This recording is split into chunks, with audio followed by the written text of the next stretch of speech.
We got comics heating up on comicbook.com. No, that's not comicbook.com. Jesus. It's comic book canon. Oh my God. I did used to work at comicbook.com, but I've never done that before. I'm just, wow. Okay. We do have comics heating up, .net. Tony Hammock from, who created that site. Super excited about that. Let me just get Chris on because I am just flubbing everything here. That's just fantastic, right, Chris? I saw you cracking up in the green room when I did comicbook.com. Goodness. You used to work there. Maybe you're just, being nostalgic and all, but this is the canon, It's the canon. It's definitely the canon. We're happy you're here. We're happy to be here. We got a great guest tonight. Chris, I do think we're giving away a slab to continue our 1K celebration. Absolutely. You just want to show it off. Tell them to come hop on and watch because we are giving away this beautiful Venom #4 from the 2017 run. This is the Del Auto Virgin variant in a 9.8.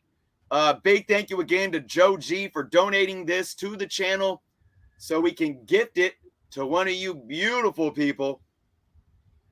Absolutely beautiful book, Del Auto. I've heard of that. I've heard of his work before. Before we start getting into the news, we just got to say what's up to Nexus Cowboy, Spider Dude 71, T-Shoe, Cable Leland, aka Caleb Leland, Dale McNound, Marvel Goddess 418, Lowbrow Ephemera, Peter Thornton, Dave Klex, yeah. Who else do we got? Onio Z, are you serious? Matt Stadge. Very Raw Dog Comics, Jordan Norrie, I think I may have said you. Peter Thornton, I think I said you as well. We got C to the G. What a great crew we have, and it's just growing. You guys are just popping in. All right, Chris, why don't we just get started? It was kind of a dry news week. Nothing really super exciting except for some things here and there. Chris, just take it away. Some things here and there, like how about some Michael Keaton Batman? Michael Keaton took to social media and teased us all about his Batman return, pun intended. We know that Michael Keaton will be reprising his role as Bruce Wayne in the upcoming Flash movie. We do not know if he's going to be donning the suit. I'm sure he will, fingers crossed. But we get our first look from the set of the Batgirl film, which will be released after the Flash, but it is confirmed that Michael Keaton will be returning to play Batman for that film as well. This is what Michael Keaton shared on his Instagram, folks. There it is. What a tease. What a tease Mr. Keaton is right here. All right. It doesn't stop here, though, folks. For those that, were just, filling the buildup and it just, you didn't get anywhere with it. Big shout out to Batgirl film. Man, Keaton is still the goddamn Batman. Here's the clear shot of Michael Keaton's bat suit on the set of Batgirl. And boom! Look at this, folks. Look at this. Now, who do we got to give credit to? Munter. Guys, this is legit. This is legit. This is Michael Keaton for the first time in 30 years that we are seeing him in that amazing Batman suit. I think we got another shot here too. Look at this. There he is. I'm excited. This is awesome. I'm more excited for this when it comes to anything DC related. I think that, I don't know. I'm pretty excited for the Batman movie as well, which is coming out next week. But by the time of our next show, Batman will have been released. So that's exciting. Chris, this is just as exciting, though. This is just as exciting. By the way, people are trying to guess what I have going on in the background here. I see y'all.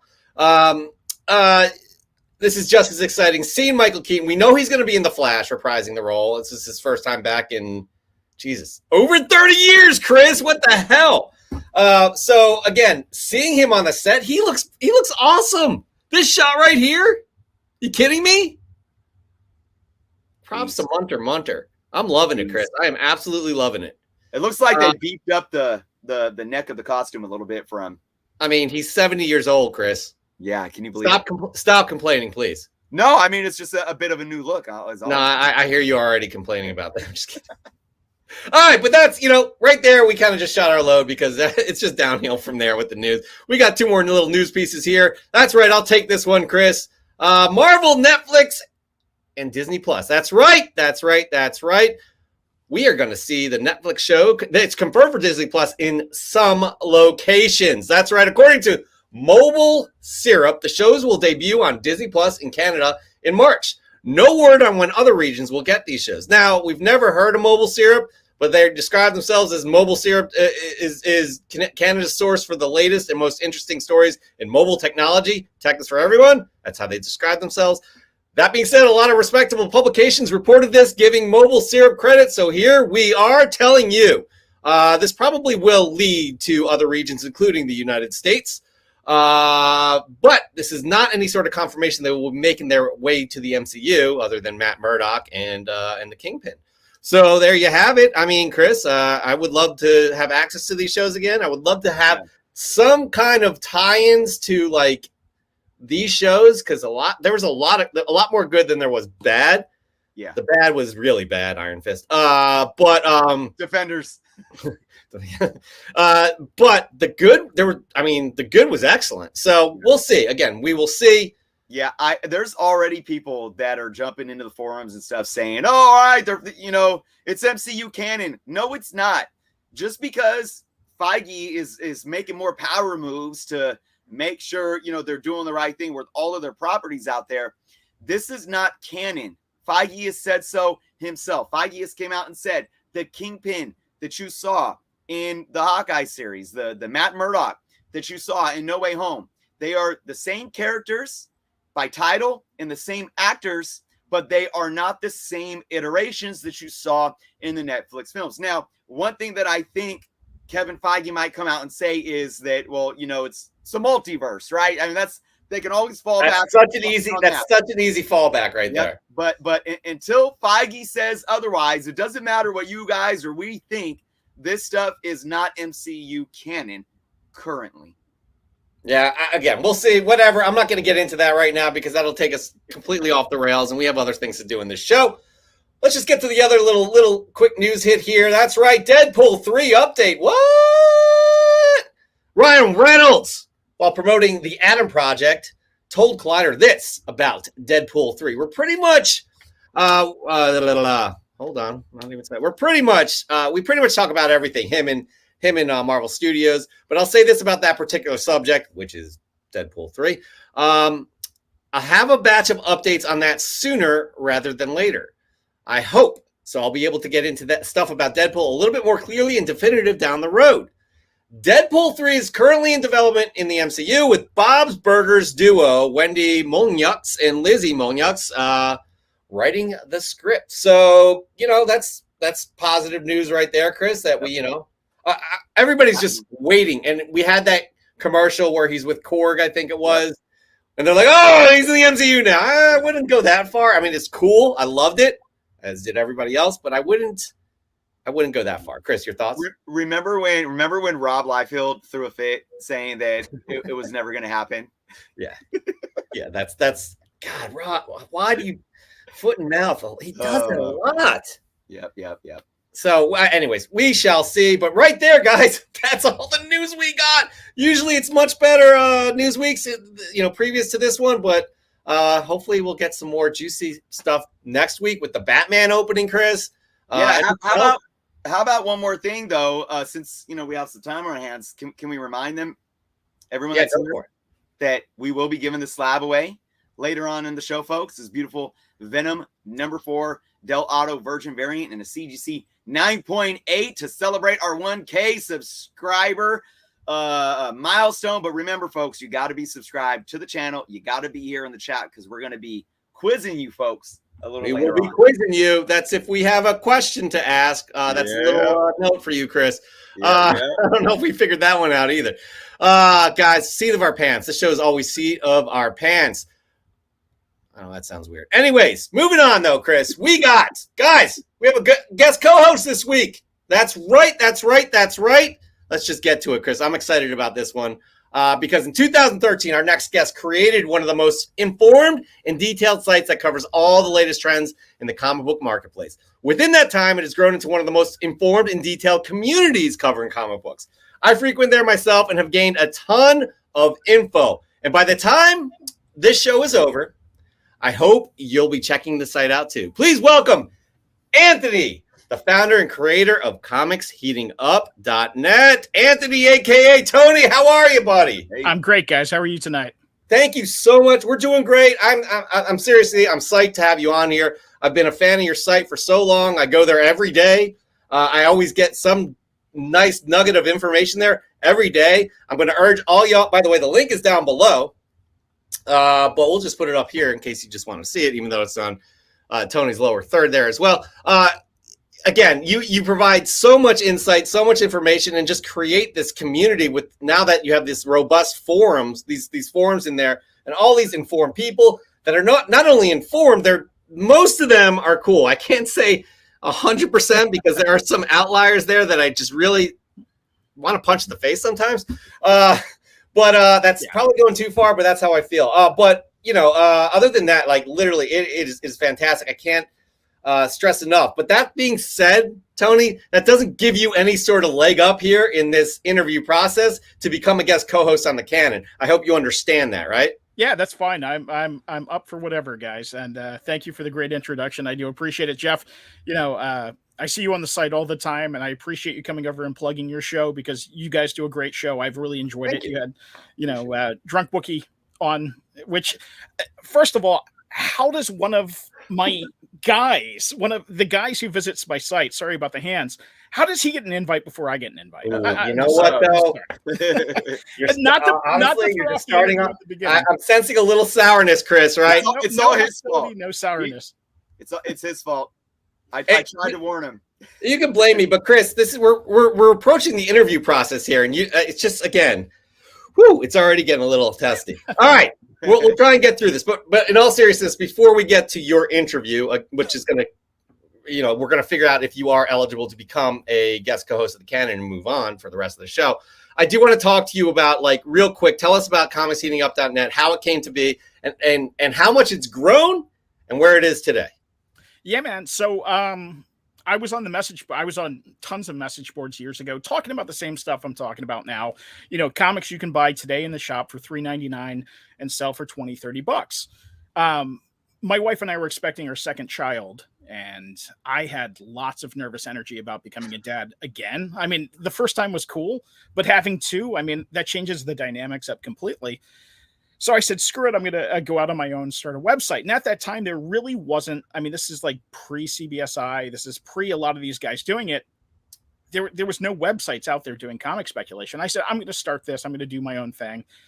And that first month, I got 47 views. I was thrilled to death that 47 people checked out what I was writing because, you're throwing stuff out there, and I was trying to be completely anonymous when I was doing it because, I have a professional career and I didn't want to be known. Yeah.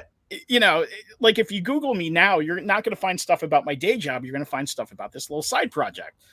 So the next month, a comic creator noted that I had talked about his book being hot, and he tweeted it out. And then I went from 47 views to like 1,000 views. And that was really cool, but it all stemmed from nervous energy I had. I started in March of 2018 and not 2018. Anyway, so I started it 10 years ago. I don't even remember when I started, 2013. There you go. Thank you. There's the man. I'm failing the interview terribly. I've already offended you guys and don't know math. I apologize to the community. I'm bringing down, it's the cone of ignorance around me. I apologize. But anyway, so I had all this nervous energy, and I'm like a jittery guy as it is. Not that you can tell by my, herky-jerky actions here. But, I had all this nervous energy, and I had to focus it into a project that would take my mind off, the financial burdens of having our second child, and a planned second child. Let me just throw that out there. He wasn't a surprise or anything. And so that's how it started. And from there it grew. And then like 2 years ago, we launched the forum, and we kept it quiet. It wasn't like, something that we were like heavily promoting. And then, during COVID hit, and then Poyo and I were like, let's start pushing the forum out. And people think that we're the same person. We're not. He's not, he jokes that he's chained down in my basement, but he's basically the IT guy, and he does spec on the side as well. But, let's push this forum. Let's see if we can get it to take off. And I mean, we're pulling in, 25,000 views a day on the forum. Jesus. Yeah. A day? It's a day. Yeah. Woo! So it For went 48 views a month.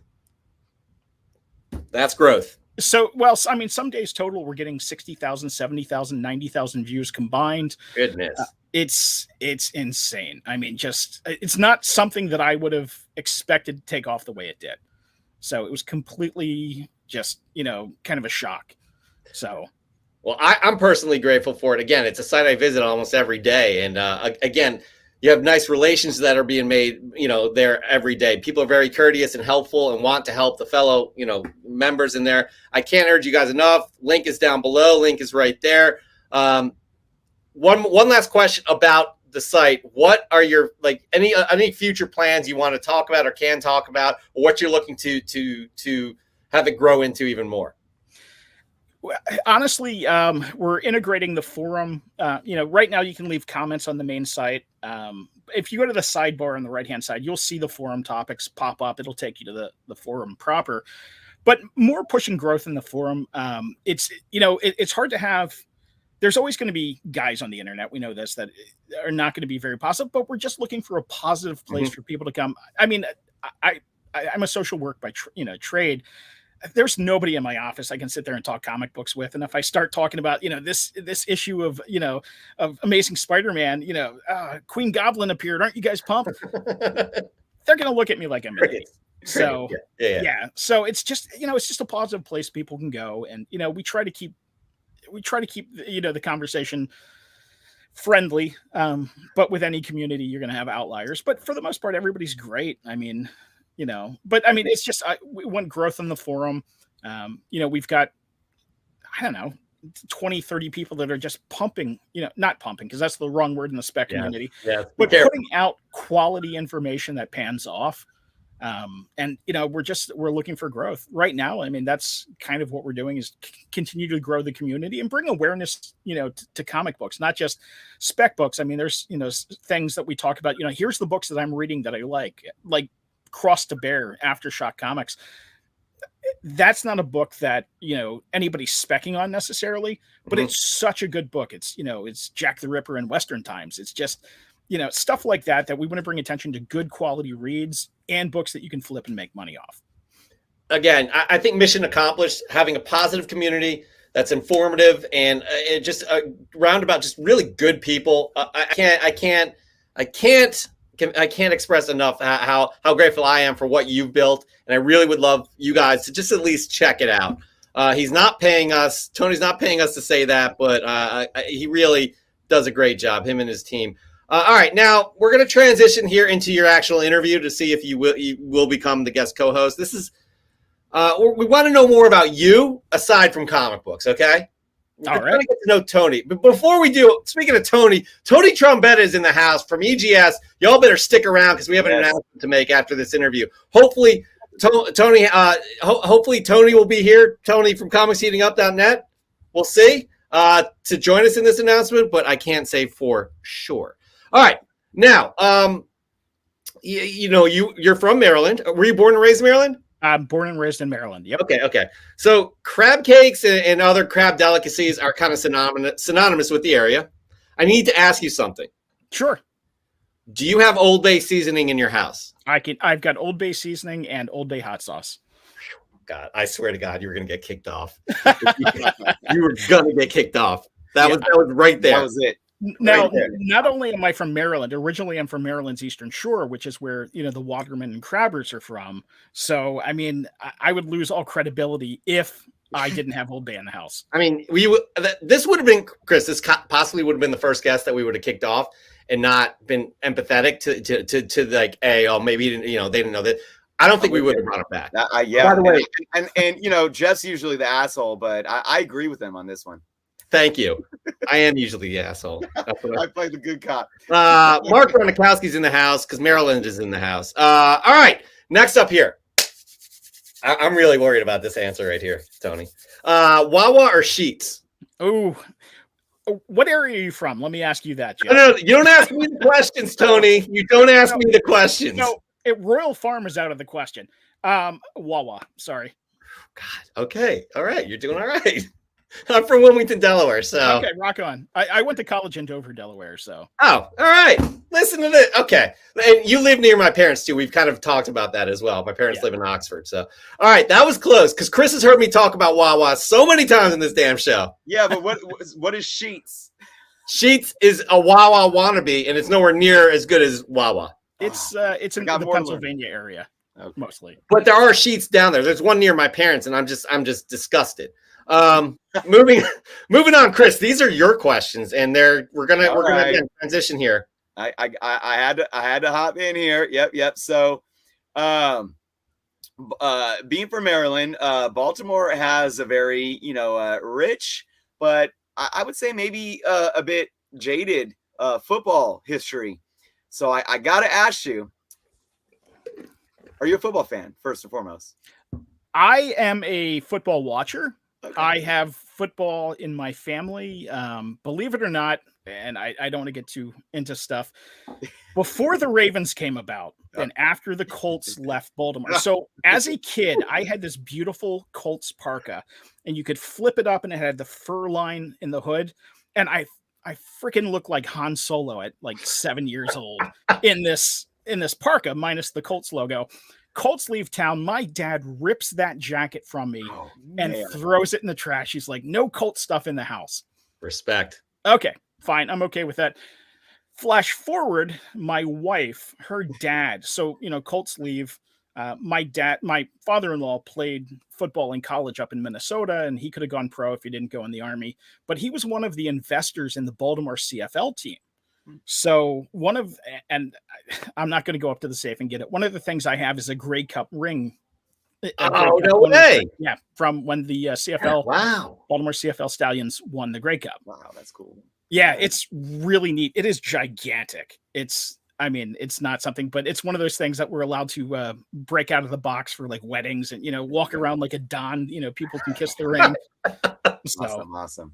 But yeah, that is some awesome stuff. No, great. And it adds context to the question because, we're here now in the year 2022, a lot of history there. So if you're sitting down watching a football game and the Colts are playing the Ravens, who are you rooting for?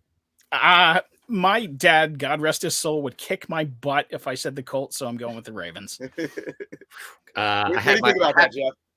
What's that? What do you think about that? Oh yeah, I was right about to say, remove if it was the Colts because I'm an Eagles fan, and if the Eagles ever left the city, I would have done the same thing your dad did. Like honestly, man, it would make no sense to me. Like I would have been absolutely furious. They would have been dead to me, and that's why I don't understand how you have these Rams fans that all their life, even when they went to St. Louis and back to LA, it's just ridiculous. Right. So, or the Raiders. Or the Raiders. Raiders fans are still Raiders fans. I don't understand it. I have one buddy's like, I can go to Vegas now for the weekend and see my favorite football team play.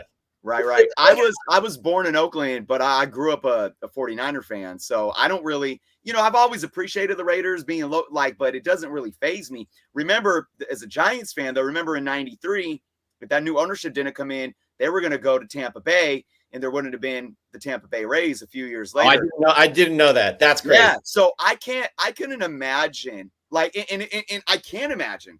So that's why I couldn't have been mad, Tony, at either answer, but I couldn't imagine what it would feel like if the Giants, this team that you rooted for your whole life, left. You'd be hurt, but then it's like nothing else. But I would think that if somebody came along and replaced them, then you got to go. Yes. You got to respect that hometown love, man, and you got to seal those old wounds and move on, right? Well, it's kind of funny. The funny thing about the Baltimore area in football is when the Colts left, everybody became Redskins fans. Well, not everybody, but a lot of people became Redskins fans. So there's still, my neighborhood is split between Washington football and Baltimore football. So. It makes sense. It makes sense. Yeah. And I got to tell you something. You're doing all right on this interview, and it's really bothering me. Here we go, Chris. Next one. That actually leads kind of into our next question here for you, Tony. So, understanding, and I'm telling you, I tell Jeff all the time, I get so jealous that you guys can literally drive like an hour, 2 hours, and you could be in New York or Boston or Connecticut or Philly or Maryland or DC, like, and it's like I drive for 8 hours and I'm still in the middle of nowhere, you know, here in California. But so I got to ask now, again, this may be a little more easier for you, but if you're watching baseball, you got Orioles or Nationals. As a fat guy, I like Oreos too. Not gonna lie. I ate 2 dozen of them before I did the show. It pains me. So I am 30 minutes from DC and 30 minutes from Baltimore. I'm directly in the center of the BW corridor. It pains me to say that I'm an Orioles fan, but as you know, it's one of those things. It's like being in an abusive relationship. They continue just to smack the crap out of me year after year with disappointment. And but I go to the Nationals games as well. I have a son who plays very competitive baseball, and I'm very big into the youth baseball. So we get a lot of tickets. I'm not going to lie. So Orioles is my team, even though it's an abusive relationship where, you know, they don't respect me, but I do love the Nationals. Damn it, Tony. I know. I'm sorry. A lot about your character. Okay. Because like, honestly, I feel for you because there's been a lot, so many Philly teams that have had just such a dry spell of nothing and just horrible play, horrible teams, horrible ownership. And you stick with your teams, Tony, and that shows character. I can't kick you off for that. You're so frustrating. You're one of the most frustrating guests we've had on. People don't know this about me, but I am overly nice. And that in my day job, my job is to, you know, to help people with their problems and get them through tough situations. So I'm kind of wishy-washy about a lot of stuff. I hate to say it. I'm very amicable, and people don't realize that about terrible. Me. Like, honestly, it's pretty easy to kick people off. You're making it really hard. We're gonna actually move on to another topic that I will say real quick, because this actually, you know, and I know I grew up in the Bay Area as a Giants fan and whatnot, but Cal Ripken Jr. was one of my favorite players growing up. Funny thing, Griffey and Ripken, and then Barry, but Cal Ripken, Iron Man. You want to hear a quick story? Yeah, I got one for you as well. Go ahead. Okay. So I had an amazing 6th grade teacher. Big shout out to Mr. Baum. He was originally from Chicago, huge baseball fan. He would read us, he read us the story of Babe Ruth in class, and just an amazing teacher and human being too. But really, I was already a huge baseball fan, but he really sparked my love. And he had this book. He had this book that had addresses of like sports players. And he let me borrow the book, and I wrote a few, like I wrote Dwight Clark, rest in peace. He sent me an 8x10 photo autographed of him. There's a few others too, but I wrote Cal Ripken Jr. and he sent me this little a picture autographed, and I wrote him back thanking him. And he sent me like and I don't know if it's him or his people, but regardless, I sent the thank you note. And I get back like this huge gift package. It had like 30 different like postcards, some of them signed, and like a pennant and a pin and all this other stuff. So I just wanted to share that because I thought that was really, really cool. You know, a lot of these people that are, you know, so in the realm of whatever it is they're doing with their fame and fortune, and to have people, like I said, even if it's not him and he has his people doing it, I just thought that was really that's props to that, no doubt. Yeah, Cal Ripken is, and Billy Ripken too. You can't forget the entire Ripken family. I'm gonna just go through it out there. It's just so nice. You know, Billy Ripken's most famous for being Cal's brother, and the second most famous thing he's for is for his baseball card. Yes, I don't know if the FF card. Google that. Trust me, it's one of my prize collections that I've had since I was a kid. But my mom, my aunt, let's start with her, is a huge baseball fan, and she knows all the old Orioles guys. And you know, it's insane how many people she knows. She told my mom Cal Ripken was doing a signing. My mom goes out. My brothers, I mean, the diehard Ripken fans, and so she goes out to the signing, and she has a baseball card that she's getting him to sign. And then it was for my brother's birthday. So she just ran out to get a birthday card for him. And she just grabbed a card off the shelf. And it said basically, "Happy birthday, son. Love, Dad," on the cover. So she gives him the card and he signs it. And it's one autograph per person. She goes, "Do you mind signing a birthday card for, Brian, my brother?" And he, "Oh, yeah, sure," and signs it. Years later, I run into Cal Ripken, and he remembered the birthday card because when he closed it, he was like, "No!" It was literally like, "Happy birthday to my son, signed Cal Ripken." And That's awesome. My brother has it framed up in his living room. It's an That's amazing fantastic. piece of sports memorabilia.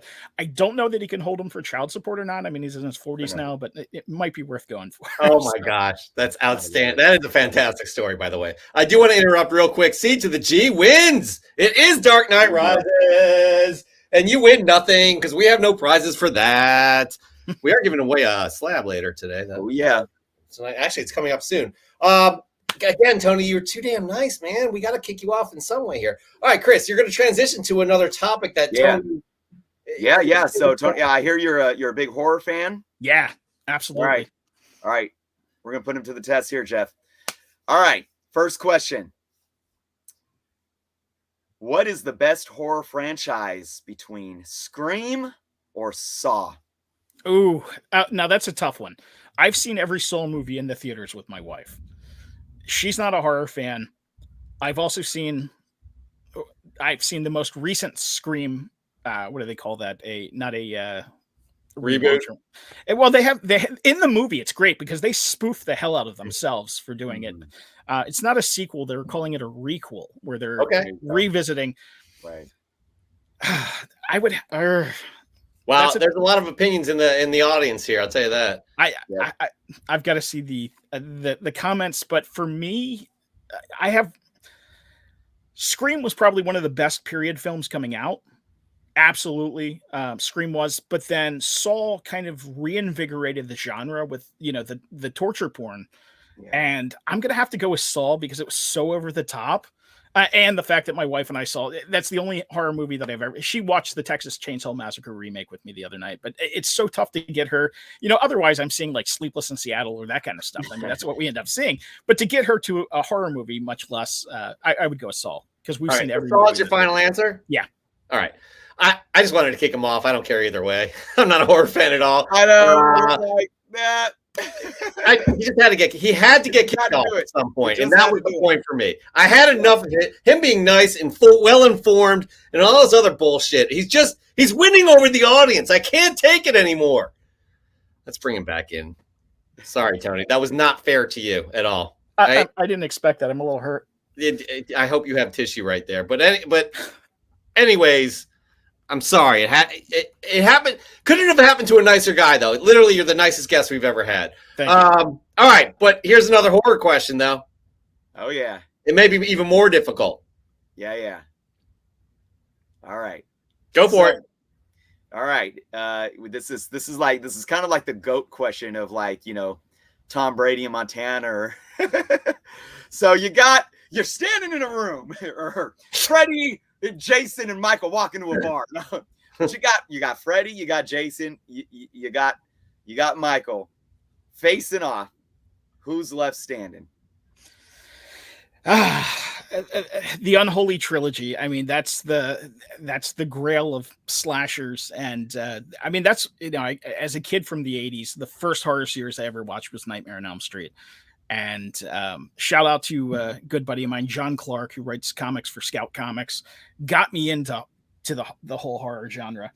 I'm gonna tilt my camera a little bit this way and show off. We'll bring up full screen here. Whoa! Nice. Let me get there. It is. So. Yeah.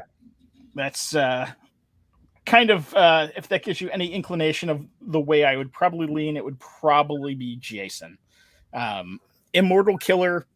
I mean, look, let's be honest with all three are coming back. You've got the Dream Warrior, or the Dream Killer. You've got Mike Myers, who he just takes a lick and keeps on ticking. But Jason, for me, man, I mean, nothing is creepier than, zombie kid out of the water coming with a machete at you. I mean, he set the rules for slasher films. I mean, granted, Mike Myers probably. So, I mean, I hate to say it. When you go back to it, Mike Myers, there was no blood in that first movie. There was just not a lot of blood. And then, Jason comes on the scene and they did the anti, Halloween film. There's just blood everywhere, nudity, drugs. I mean, that was the 80s for me. So, I was that kid riding skateboards, listening to punk rock and watching horror. I mean, the kids that they kind of keep an eye on now. So, but yeah, okay. Sorry. Chris, I don't know what to do here. I'm not a huge horror guy. It's up to you, man. You know what? Here's the thing. If you would have said Mike Myers, I probably would have had you kick him off.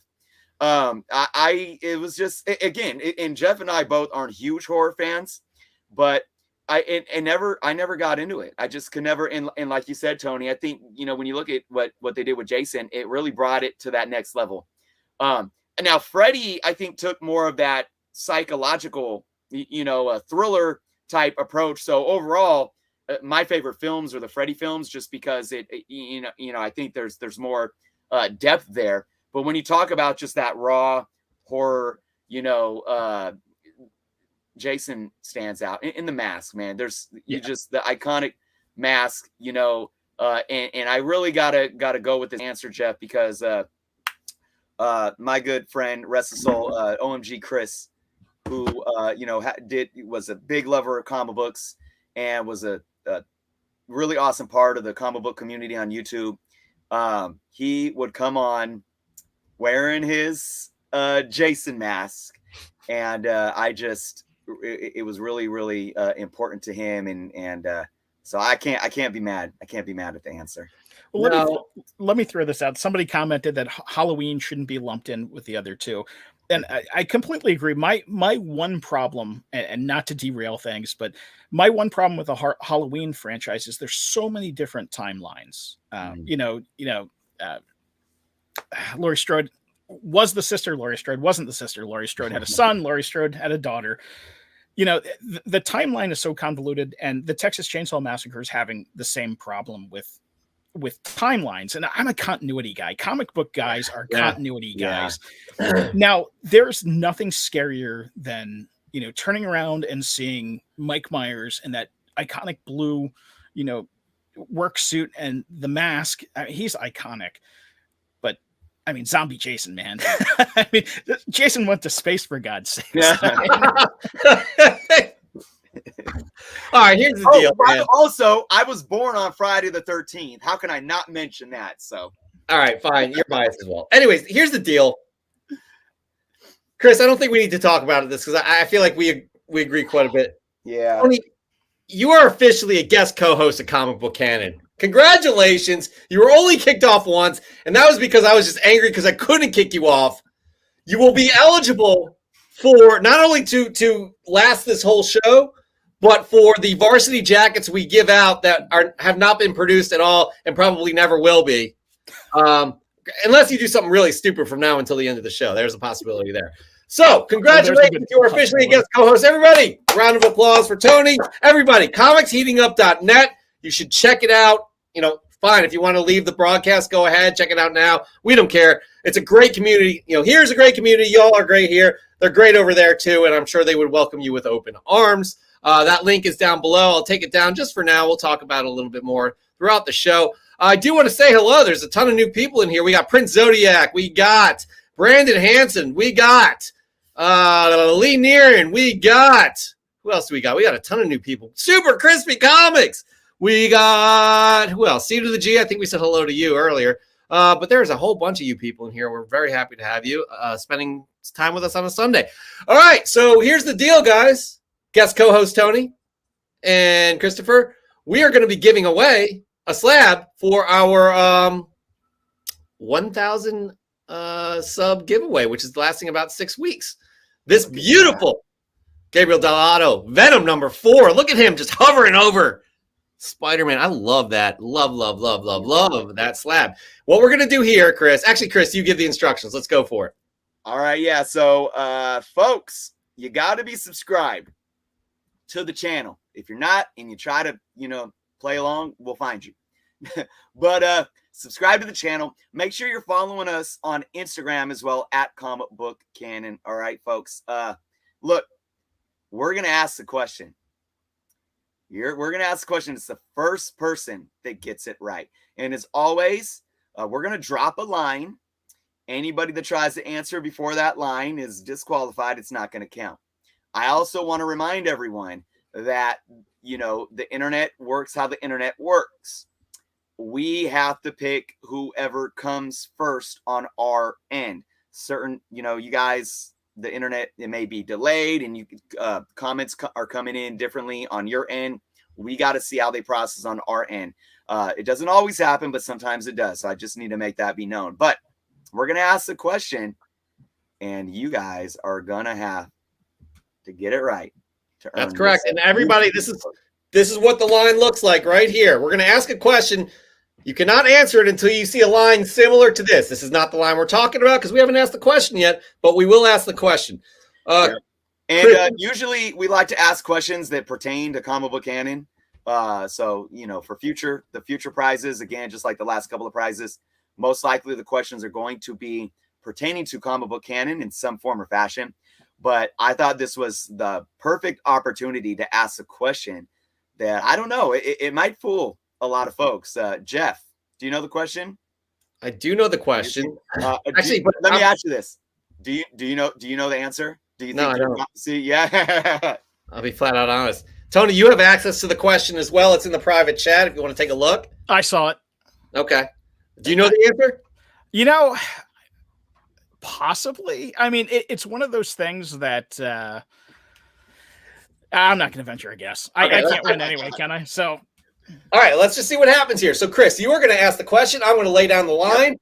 Whoever answers below the line will win this beautiful 9.8 slab. Yeah, so guys, wait for the line because we're going to, Jeff, like right as I get to the end of it, drop it because there is that quick delay. So don't wait until I completely finish, like right when I'm at the end of it, we're going to drop that line. And you guys got to wait until I say the question. Like if if I'm in the middle of the question and you know it and you type it up, that's fine. But wait to click enter right when I'm done. And all right, are we ready?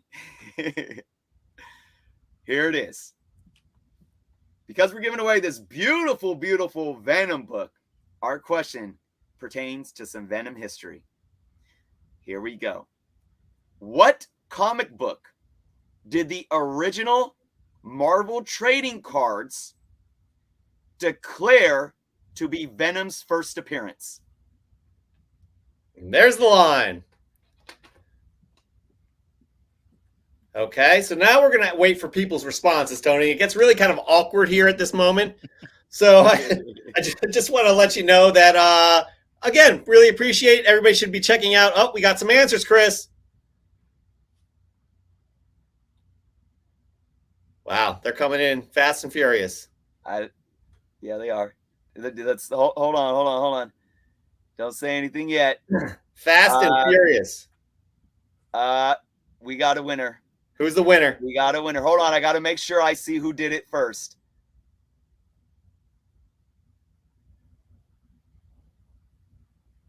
Where is it? Okay. Is this first on your end?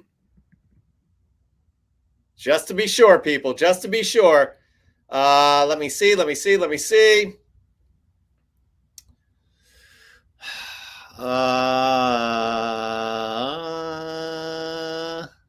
people that got it right are like, come on already.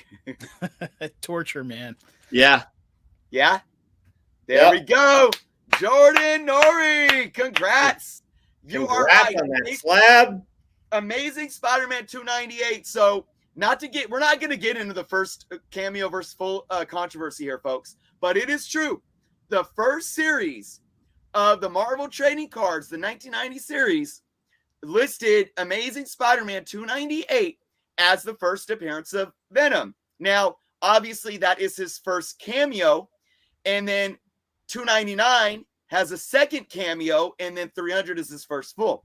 Funny thing about this, and for those that said 299, later on, the trading, I believe it was the third series. It might have been the 91, but I know it was the 92 series moving forward. They changed it to 299. So that convolutes the, that makes it even more of a controversial issue, because Marvel was changing it more than once back then, because as we know, just a little bit of history, the cameo term was around during that time, but it wasn't really used on an industry level. So very interesting stuff. A few other people got it right, Mark and Nexus, throwback 298, but Jordan, you were the first there, so congrats, Jordan. Congratulations, 100%. Yeah. You can hit me up on my Instagram, and I don't know if I have your information already.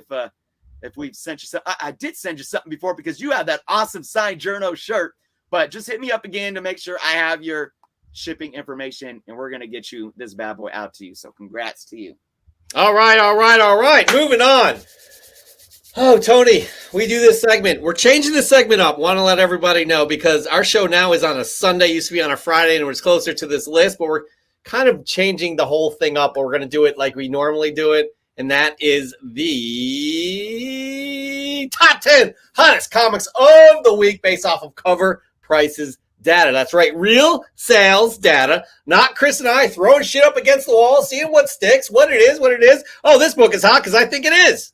It's got substance because there's sales data behind it. Now, this list comes out on a Monday. Our show is now live on a Sunday. That list is old, but we're going to still talk about it right now. And we're going to go through the top 10 books, but also Chris is going to pick his 3 most interesting books off of that list. Why don't we just get right into it, everybody? So I do want to say, hold on real quick, Jeff. I do want to let everyone know. So being that we're coming at these books a week after their release, we are taking the approach to where we are looking back at what they've done over this last week since they hit the top 10 a week ago. Fact. However, we are also still retooling this the segment. It's going to be different, maybe next week or the week after. So be on the lookout for that. But let's just get into the top 10 hottest comics of the week right now. That's right. We got at number 10, New Avengers Illuminati. Number 1, the second print. At number 9, we have Amazing Spider-Man 88, first appearance of Queen Goblin, one of Tony's favorite books of all time, I think he was telling us. No, that's not true. At number 8, we have Wonder Twins, number 1. At number 7, we have New Avengers Illuminati, number 1. At number 6, Iron Fist, number 1, just came out, I think 2 weeks ago. Number 5, Extreme Justice, number 9, first appearance of the Wonder Twins in continuity. At number 4, Something is Killing the Children, number 21, Ashcan.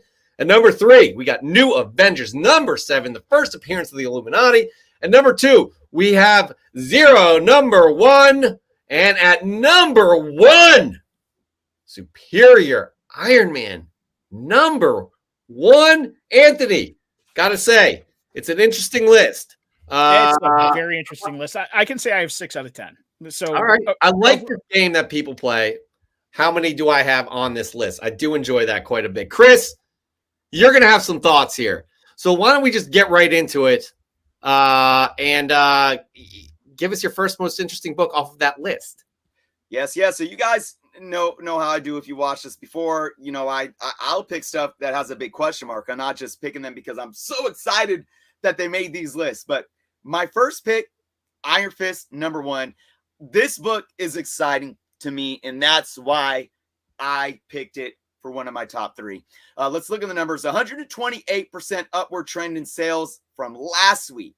All right, now last week's high raw was $20. This week's high raw was $18. Now that's a 2% decrease in value, but that's nothing, folks. I mean, you have this book trending at around that $20 mark right now as a new release, because this is the first appearance of Lindley as Iron Fist, formerly known as Swordmaster. So I really am excited about this character because, for one, I am all about Iron Fist being Asian. I'm sorry to say, not that I have nothing, negative to say about Danny Rand, but I really just like this being a cultural thing that relates to this character because of his cultural and ethnic background. So I just think that that's really cool. I think that there can be really good stories told from here on out, because I already have enjoyed, and I wasn't a huge Iron Fist fan as a kid, didn't read a lot of the comic books, but I already enjoyed the mythos around Iron Fist. So I think that this can work. It could be very popular to that, the global audience, of readers, bringing the more global audience in. And I think it's just fitting to tell some really good stories now. So I hope good stories are going to come out of it. I got this on my pull list. I will be reading it. But the thing with the values here right here now is that this is a book, when we talk about people specking on books and brand new books coming out at a $3.99 price point, and now they're selling for $18, $20. Again, $18, $20 isn't a crazy amount. And I think this is definitely something that people are looking after for multiple reasons. Like I just stated, it's not just, oh, what's the next hot thing? I'm going to buy it to flip it. This is something that really interests me. And I'm willing to pay $15, $18, $20 to get my hands on it because I did miss out when it was going for cover price. But don't get too caught up on the 2 weeks difference in sales with just it being a couple dollars. So, yeah. Well, one of the cool things about the book, I mean, not only do we have an Iron Fist that's Asian, and, Marvel does have a great kind of push for inclusion and more diversity in comics. But now we have an Iron Fist that's not yet truly an Iron Fist. Chris, if you haven't read it, I'm sorry. No worries. Swordmaster's sword shattered. Now he's embedded pieces of the sword into his fists to gain the Iron Fist-like qualities. And moving forward, if he does become, a true Iron Fist, then that's just gonna, there's a lot of upside to this book. I think it's a fascinating kind of, just the fact that the sword is shattered and in his kind of, his fists and his forearms and stuff like that, and giving him these kind of powers. I think that's super cool. I'm excited to see where they take this. And again, there's a lot of people, why, they're so woke having an Asian, Iron Fist. Here's the deal. These characters, you have different characters becoming like that superhero. You had Ben Reilly becoming Spider-Man. It doesn't matter. It's a different iteration of this character. They're going to tell a different type of a story, and it's going to build off of the Iron Fist mythos. And we should all be happy about that, to be honest with you, because otherwise it's going to be regurgitating the same old shit. And we can't have it, comic books and these characters stagnant. They got to continue to move forward. You may not agree with it. The storytelling may suck. The creative team may suck. Okay, that's fair, but just give it a chance because they're trying to move characters forward. Well, yeah, and that's the thing too. People want their cake and eat it too. We want these characters to evolve and we want fresh stories, but when it goes outside of a box, there's a lot of complaints about that as well. But like you said, Jeff, I mean, it really boils down to telling these good stories. I like, especially with how Tony just highlighted with what's setting him up, starting this story arc. It's fresh. It's a fresh take. It's not just, here's somebody taking the mantle and going through the same motions as Danny Rand or those that came before. So I'm very optimistic on seeing something fresh with this character. Well, I like that Danny Rand is still involved. He's taking on a different role. He's more of a mentor in this case, or he's going to evolve into a mentor from the way the story seems to be going. So, I'm an old guy. I'm sorry. I like old characters, but I'm not afraid, I'm not afraid of Miles Morales Spider-Man. This is the Spider-Man that my kids know, that doesn't bother me in one bit. So I like the fact that they can tell new stories with new characters, doesn't take away from what's happened in the past, and Danny Rand is still involved. I mean, I'm a huge Spider-Man fan. I've been an Amazing Spider-Man fan since, I was a little kid. But for me, there's been so many points in that massive run that it's just become so stagnant. I mean, I literally left Amazing Spider-Man on Spider Island. It was just, to me, it was like, come on, guys. I mean, I stuck through the Clone Saga. I stuck through, a lot of stuff, but to me, Spider Island was like my breaking point, and I left, and then I had to go back and buy all the issues because I'm that guy who has to have everything. Yep. But it's okay for not change for change's sake, but to freshen up, the paint, so to speak. I mean, let's get some fresh blood in there for a change. And I mean, I do like Danny Rand. I have his first appearance right here on my side, but I mean, this is just a cool take on an old character. Yeah. I want to know too, real quick, T in the comments, I did make an error in the graphics, guys. It was a $2 decrease, which is 10% of 20, not 2%. So thank you for catching that. I do apologize. My bad. You know, we're not going to hold it against you. Actually, I probably will. It's almost if I did the math there. Prince Zodiac, the same old shit. Read an indie. Honestly, I think you had an interesting comment earlier too, where you're kind of for this kind of freshening of the characters. But I agree with this too. Like I want to continue to see these characters that I just enjoyed reading when I was a kid. I want to continue to see their adventures. But on the flip side, I'm also open to all indies. You know, I know Tony and Chris are as well. So really gotta, definitely get out of your comfort zone and start reading some things that are not, that you know nothing about, because you may surprise yourself in that respect as well. All right, that's enough of that, guys. We're gonna get on to the second most interesting book from this list. Chris, what do you got? All right, guys, I had a lot to say about this book last week, and it's still here, and it's my number 2 pick. New Avengers, number 7, first appearance of Illuminati. And, I made a bold statement about, the CGC selling for $700 last week, and, my concerns with what that looks like. But I'm not mad at these Illuminati books being hot right now. I think I said this last week, when we look at the Multiverse of Madness trailer, that last trailer, or all of the trailers, and all the spec that's coming from it, I think this is one of the most feasible one. I mean, there's some really ridiculous stuff, and we might talk about that in a few minutes here. But the Illuminati setup, I mean, hearing not Patrick Stewart's voice, right? Him walking into that building, seeing a panel of whoever that is sitting in a form of judgment. This could really be the Illuminati. It makes absolute sense. But let's look at these numbers. So it's still moving 151% upward trend in sales. But remember, last week it did hit that high of 9.8 for 700. This week's high, 9.8, 600. That's a 14% decrease in value. Now check this out. Last week's raw sale average. So that's when you're averaging out all the raw sales, no matter the grades or anything like that, $120. This week's high raw, $100. So that's not an average. So it's not even the average dropping by $20. That's the high. So this is problematic for me. And this is what I was trying to, talk about last week in terms of taking heed and being cautious about how we hop on the hype train in the FOMO. Now, I have a feeling that if the movie comes out and we see the Illuminati and it's there, and this thing is coming to fruition in front of our eyes, and it's done extremely well, and we leave that movie theater and we're so freaking hyped at what we saw, like most of us usually are coming out of the theater with MCU films, right? I think this book might go back up from that point. We might see it shoot in a 9.8, shoot past 700. But it just goes to show the validity of this spec market right now. So again, whoever paid that $700 for that 9.8 last week, you could have sat back and paid $100 less this week. But then these things are so, in a sense, fragile. And this is why I don't like to focus solely on high sales. Because let me give you a scenario.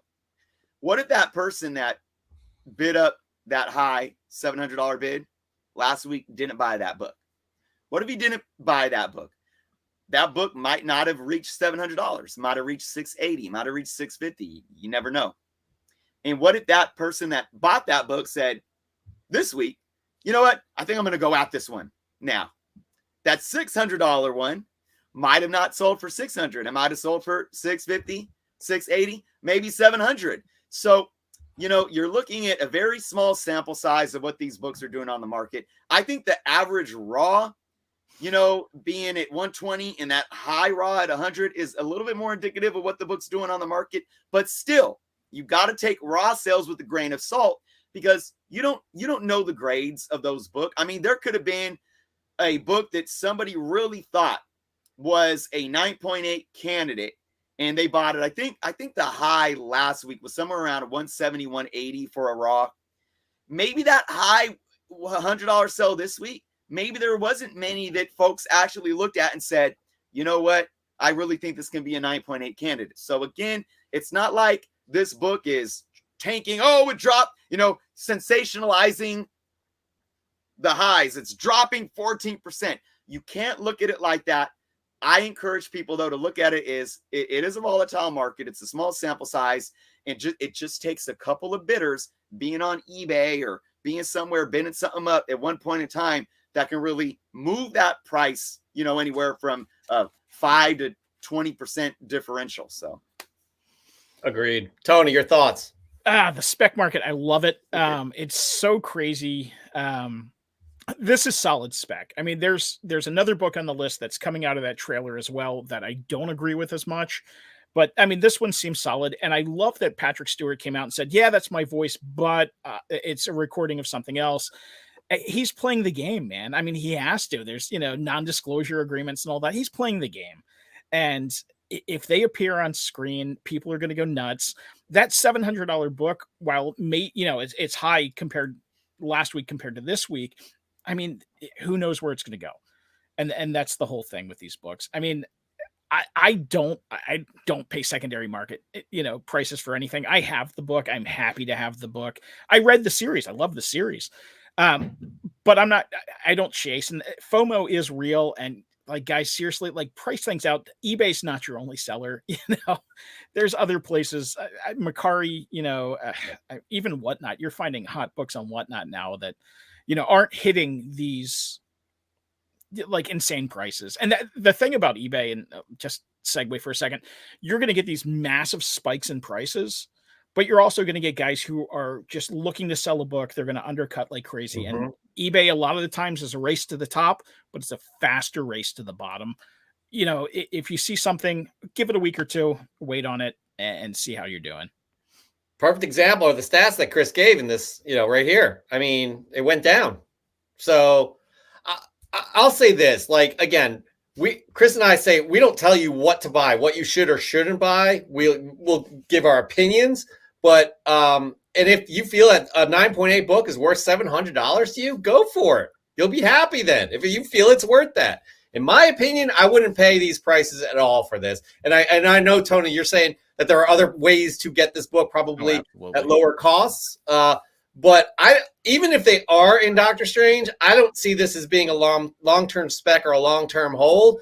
I think it's really unlikely they'll come out with an Illuminati movie. I think, again, I don't think they'll be ingrained in the kind of the MCU lore. That's just my opinion, my personal opinion. I would have loved to have gotten this book for $20. I tried to get it. Something got messed up on eBay like over a year ago. But again, I'm not feeling like I lost out at all. But I personally don't. I think this is kind of insane. And as you were saying, Tony, just spec and FOMO. It's Chris and I talk FOMO every week. It's off. It's like going crazy. That new Black Panther book, Black Panther 3, just a few weeks ago, was a perfect example of that. So we'll see. And I think too, Jeff, you bringing up your opinion, that's the thing. We never know how Marvel Studios is going to deal with these characters. Jeff, I don't agree with you or disagree with you, because it can go either way, in my opinion. Like, they can bring them up in a multiversal, context, and then they don't exist in the main prime universe that we see. Or I do think that the Illuminati is something that can similar, and it's not the same thing, but it's similar to, like, I'll just use this as an example. Nick Fury in Samuel Jackson's role. He's such a big character, and he's never had a huge role in any of the films. I mean, obviously until Captain Marvel, where he was, it was him and Captain Marvel pretty much. Civil War, excuse me, not Civil War, but Winter Soldier, a bit of a bigger role there. But anytime we see him on screen, it's exciting, even if he's just there for a couple minutes here and a couple minutes there. And he just kind of lingers in the background, but he's always got his hand in things. I could see them doing something like that with Illuminati as well. But again, you never know how this pans out. And for me, this is what I said last week, I would much rather pay $120 for this book raw, doing my due diligence to really look at the book, I'm emailing the seller asking for 20,000 pictures. I'm zooming in on all of them. Was it press? Was it this? I'm asking the questions. Then I'm buying it for $100, $120 raw. I'm going to bring it and press it up myself or send it out to somebody to get pressed. And then I'm going to send it hoping to get that 9.8. I would much rather do that and try to get that 9.8 and maybe take a gamble and get a 9.6 than spending, $700+ for this book. But again, that's just me. Yeah. Our opinion. I would rather take $700 and buy a low grade Fantastic Four 49 right now. I think if I can jump in a second, I think Jeff hit on probably how the characters are going to play out. I mean, we're talking about this multiversal, group. It's not going to be necessarily the Illuminati like we see in the comic books. It's probably going to be guys from different, multiverses coming together, trying to get a feel for things. And honestly, I think that's how it's going to play out in the movie. I could be wrong, and the thing that I really love though, with these characters, the potential, while we probably aren't going to see an Illuminati movie, I guarantee we'll probably see some kind of Disney spinoff. I mean, Disney Plus is such a great kind of not only launching ground, but ground to flesh out ideas that they can't flesh out in the movies. I mean, there's some great shorts on Disney Plus coming out of like Thor, just fun things. I mean, it's just there is potential for it. I'm not saying spend $700. I'm not saying $600.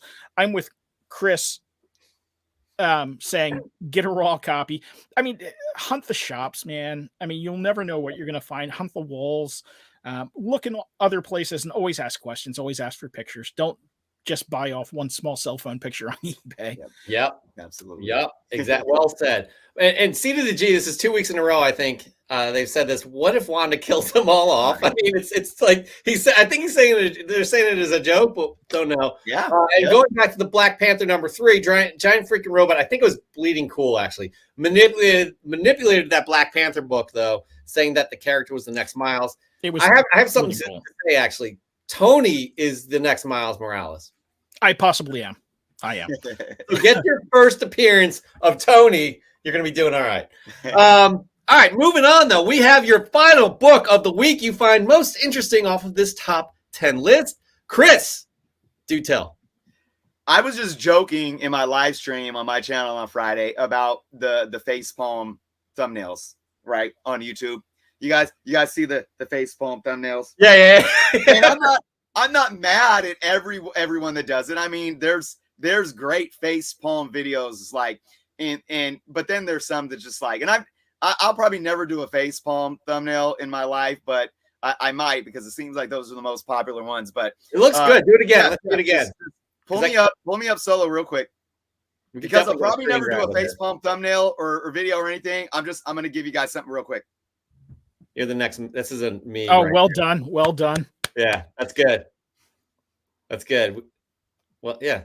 All right. Because that's how I feel. That's how I feel about my number one. My number one pick, Superior Iron Man. Number one. Facepalm.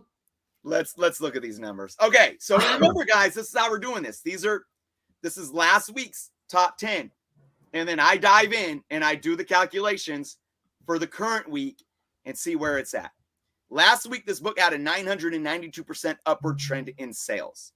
Now, I've talked about this before. An upward trend doesn't have to equate to a huge increase in value, especially if it's something where there's a ton out there. You know, I've seen books increase in actual units sold, and it doesn't really move that much in terms of the value because there's such a high supply next to the demand. We actually saw Eternals #1 increase in units, but drop in value, huh? How does that work? That's a whole other conversation. Anyways, but look at this. Last week's high raw, $59. This week's high raw, $192. That is a 225% increase in value right there. Now, it's going bananas because look at this, folks. You got the second prints, and the second print has smaller print runs. Well, guess what? rarity doesn't equate to being valuable. I mean, just ask anybody that went and freaking spent their life savings on Beanie Babies. Second print sold for $125. A hardcore, this is pretty hardcore. A hardcover trade, a hardcover graphic novel. Oh my God. Sold for $90, folks. Oh man. Okay. Face palm. Yeah, keep the graphic up for a minute because and by the way, if you didn't know, this is the first time we see Superior Iron Man. But let's look at these numbers one more time. I want you guys to really look at this.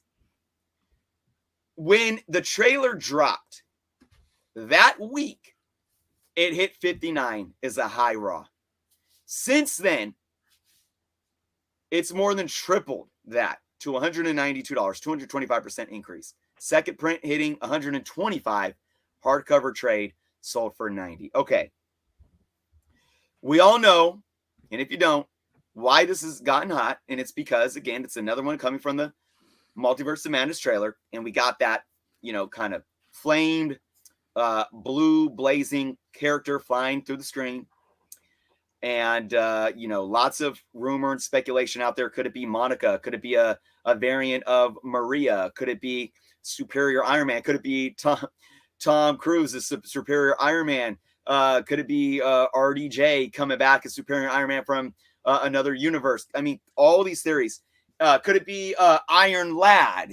Could it be just Jonathan Majors? And then we get this zoomed in image of the still frame of this character, and it looks like it's clearly somebody wearing a helmet, and that's somebody looking like Jonathan Majors. And Jeff, we talked about this last week, and I'm going to talk about it again.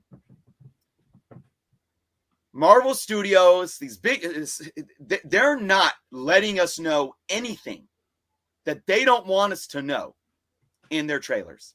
And again, them cutting out the other Spider-Man in the No Way Home trailer. They're not, they are not going to allow anybody that just has the Photoshop program or that had an 8K TV that they took a still frame on, or 8K computer, whatever, to take a screenshot to be able to zoom in and see that this character is Jonathan Majors. Just my opinion. I don't see them doing that. And the interesting thing, if you go and watch that trailer on your phone, on your computers, whatever, and you take a screenshot, everything is blurred equally. And if you look at that zoomed in image that's circulating around on social media, the whole image is still blurred, except the face. Why is that? I'm sorry, as somebody who does graphic design, somebody that does, who works with Photoshop, and even with all these crazy apps, you can buy a free app right now and do so much stuff to manipulate an image. I think this image is doctored. Now, do I think it's doctored by somebody online that started spreading it? I don't know.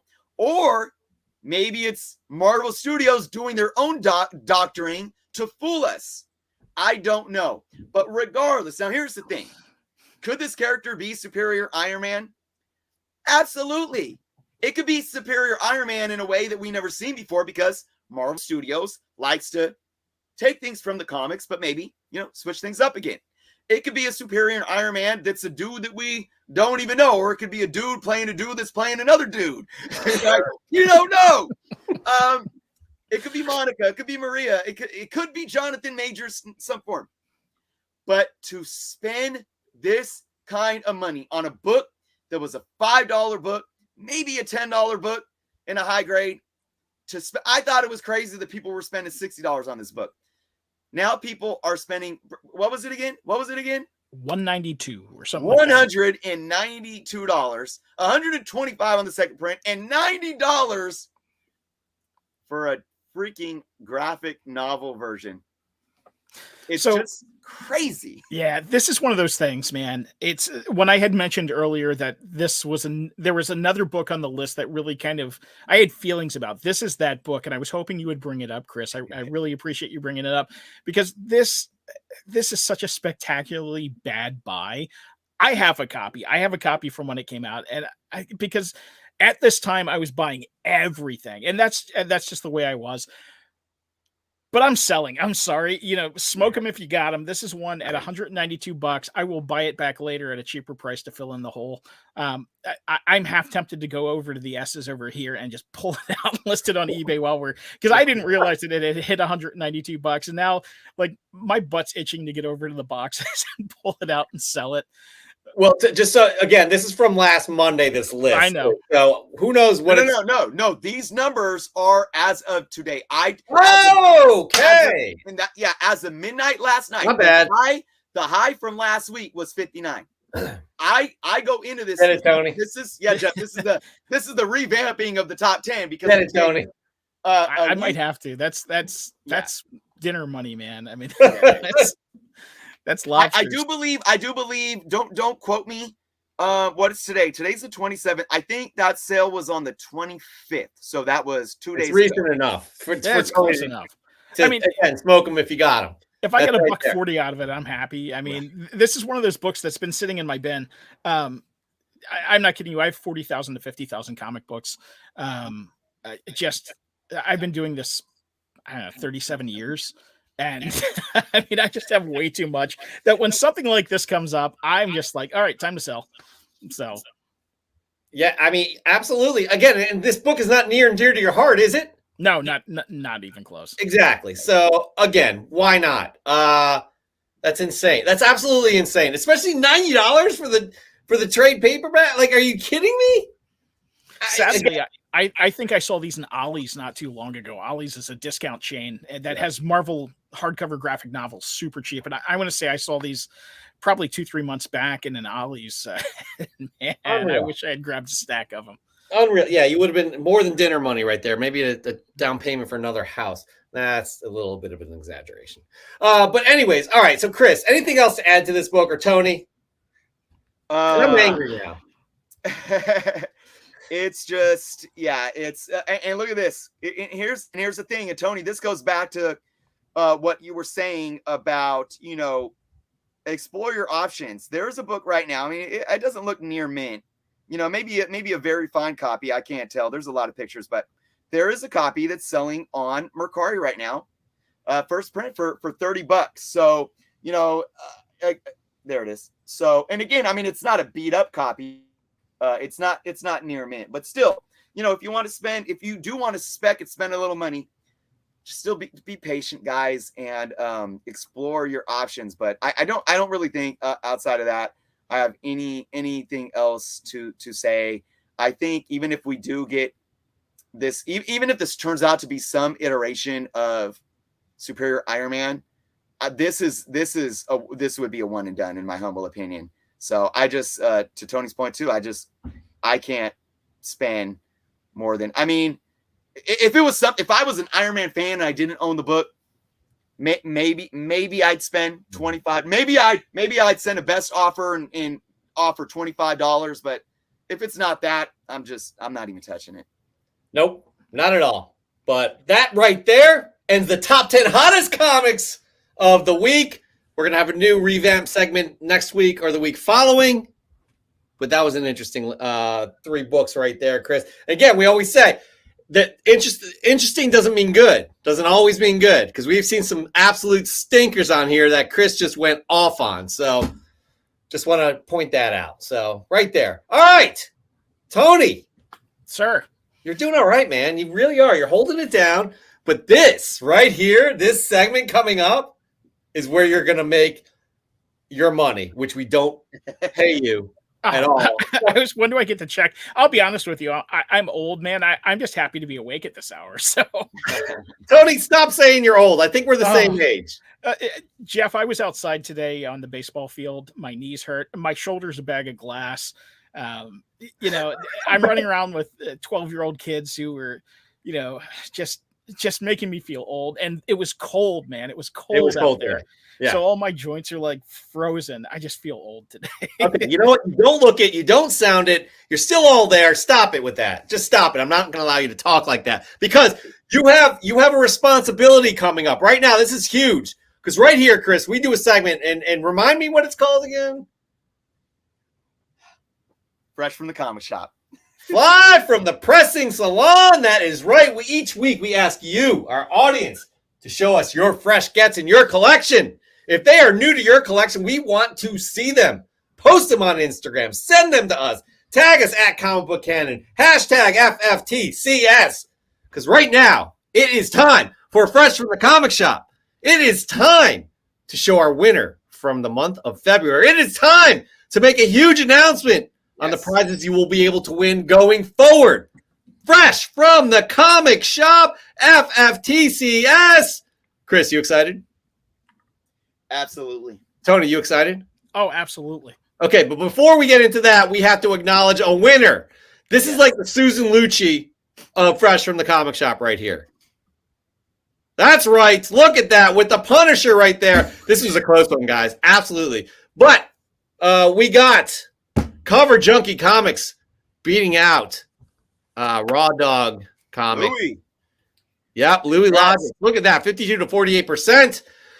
I think that could have been our closest finals we've ever seen, Chris. Yeah, that was really close. Yep. So very, very close. Louis, Congratulations, Louis Logics. We are going to be getting you a nice little gift pack of books and a gift certificate. We'll hit you up individually on what that is. But right now, we're talking March. Right now, these submissions are for March. Yep. And right now, Chris, we have a very special announcement. Yep. Chris, have at it. All right, guys. So, we've had a couple awesome sponsors in the past for Fresh from the Comic Shop. We have the honor to having a really amazing sponsor moving forward, folks. And it starts today. So what I tell you today, anybody that enters, so if you guys, and guys, don't cheat. Anybody that entered for this week, so if we're showing off your fresh get this week, you guys need to do what you need to do to win this prize. All right. It's only fair because there's a couple of stipulations, but it's super easy. All right. So before I go into that, I just want to make the big announcement that moving forward, Fresh from the Comic Shop is going to be sponsored by none other than EGS Graded Comic Books, EGS Grading Services. Thank you so much, Tony Trombetta, president of EGS. We were in communication trying to figure out if this is something that we can work out, and we are, and it's for all of you guys, all of you folks to be able to win. Oh, let's bring up the other. Yeah, I pulled the wrong slide. I'm horrible. No worries. Wait a minute. Look at this. Bam! Tony Trombetta in the house. Tony is in the house. He absolutely is. All right, we're bringing that other one up. Let's bring up this other one. We'll get to that other one too. We just teased it. Yeah, I'm awful, guys. My bad. Boom. There we go. So, folks, every single month, you guys are going to have an opportunity to win an amazing, beautiful EGS graded comic. This month, you guys have the possibility of winning this beautiful Batman 93 EGS 9.8 with that custom Joker label. Look at that. You got Joker on the label, the color coordinating to match up with the book. Solid stuff right here, guys. So this is what you need to do. Of course, you need to submit your fresh gets, but to be able to be entered into winning these slabs every month, all right, you need to follow EGS on Instagram at EGS Comics. If you're not following them, folks, I highly advise you pick up your phones right now. Get on that gram. Get on the IG. Type in EGS Comics. Give EGS Comics a follow. All right? Number one, that's what you need to do. Number two, you need to subscribe to EGS on YouTube. Jeff, do we have their link below yet? We do. The link is below. Link is below to EGS's YouTube. EGS has some awesome videos, including one featuring yours truly right here. Go check them out. Set them up on YouTube as well. Okay? You have to do those two things in order to win this book. And then, of course, like I said, you got to submit your books and your fresh gets like you normally do on Instagram, tagging us, hashtagging FFTCS, and so forth. So, but guys, on top of EGS being so kind to sponsor this segment here on the Canon, you guys also, and this goes for everyone, you guys have the opportunity to save some money when you use EGS services to get your book slabbed and graded. Jeff, now we can bring up that other image. Oh, there bam! it is. Bam! There it is. You guys can save 5% off of your EGS order using the code Cannon5. And of course, you got those optional custom labels. You got the free graders notes on every single books, even 9.8s, fast turnaround times. Again, their link is below, egscomicsgrading.com. It's really easy, folks. When you put in the order and you go to the order form, there is a bar there for where you can enter a coupon code. So that's where you would enter that code. And keep in mind, anybody that orders or does an order of 10 or more books is already receiving 10% off of your order. So you're going to get an extra 5% off of those orders of 10 books or more if you use the Canon 5 code. So again, EGS, thank you so much, Tony, who's in the house. Thank you, Tony. Thank you, EGS. So let's get into it. We're gonna pick a semifinalist to be real quick. What does EGS stand for? Comic Toby. Louis X. Logic's with the answer. Expert there we grading go. service. There we go. Services. All right. So Tony, not Trombetta, Tony Hammock. This is a huge responsibility here. Okay, you're picking the first semifinalist for the EGS Fresh from the Comic Shop era. Okay, and this is what we're asking you to do. Okay. Pay attention to these submissions.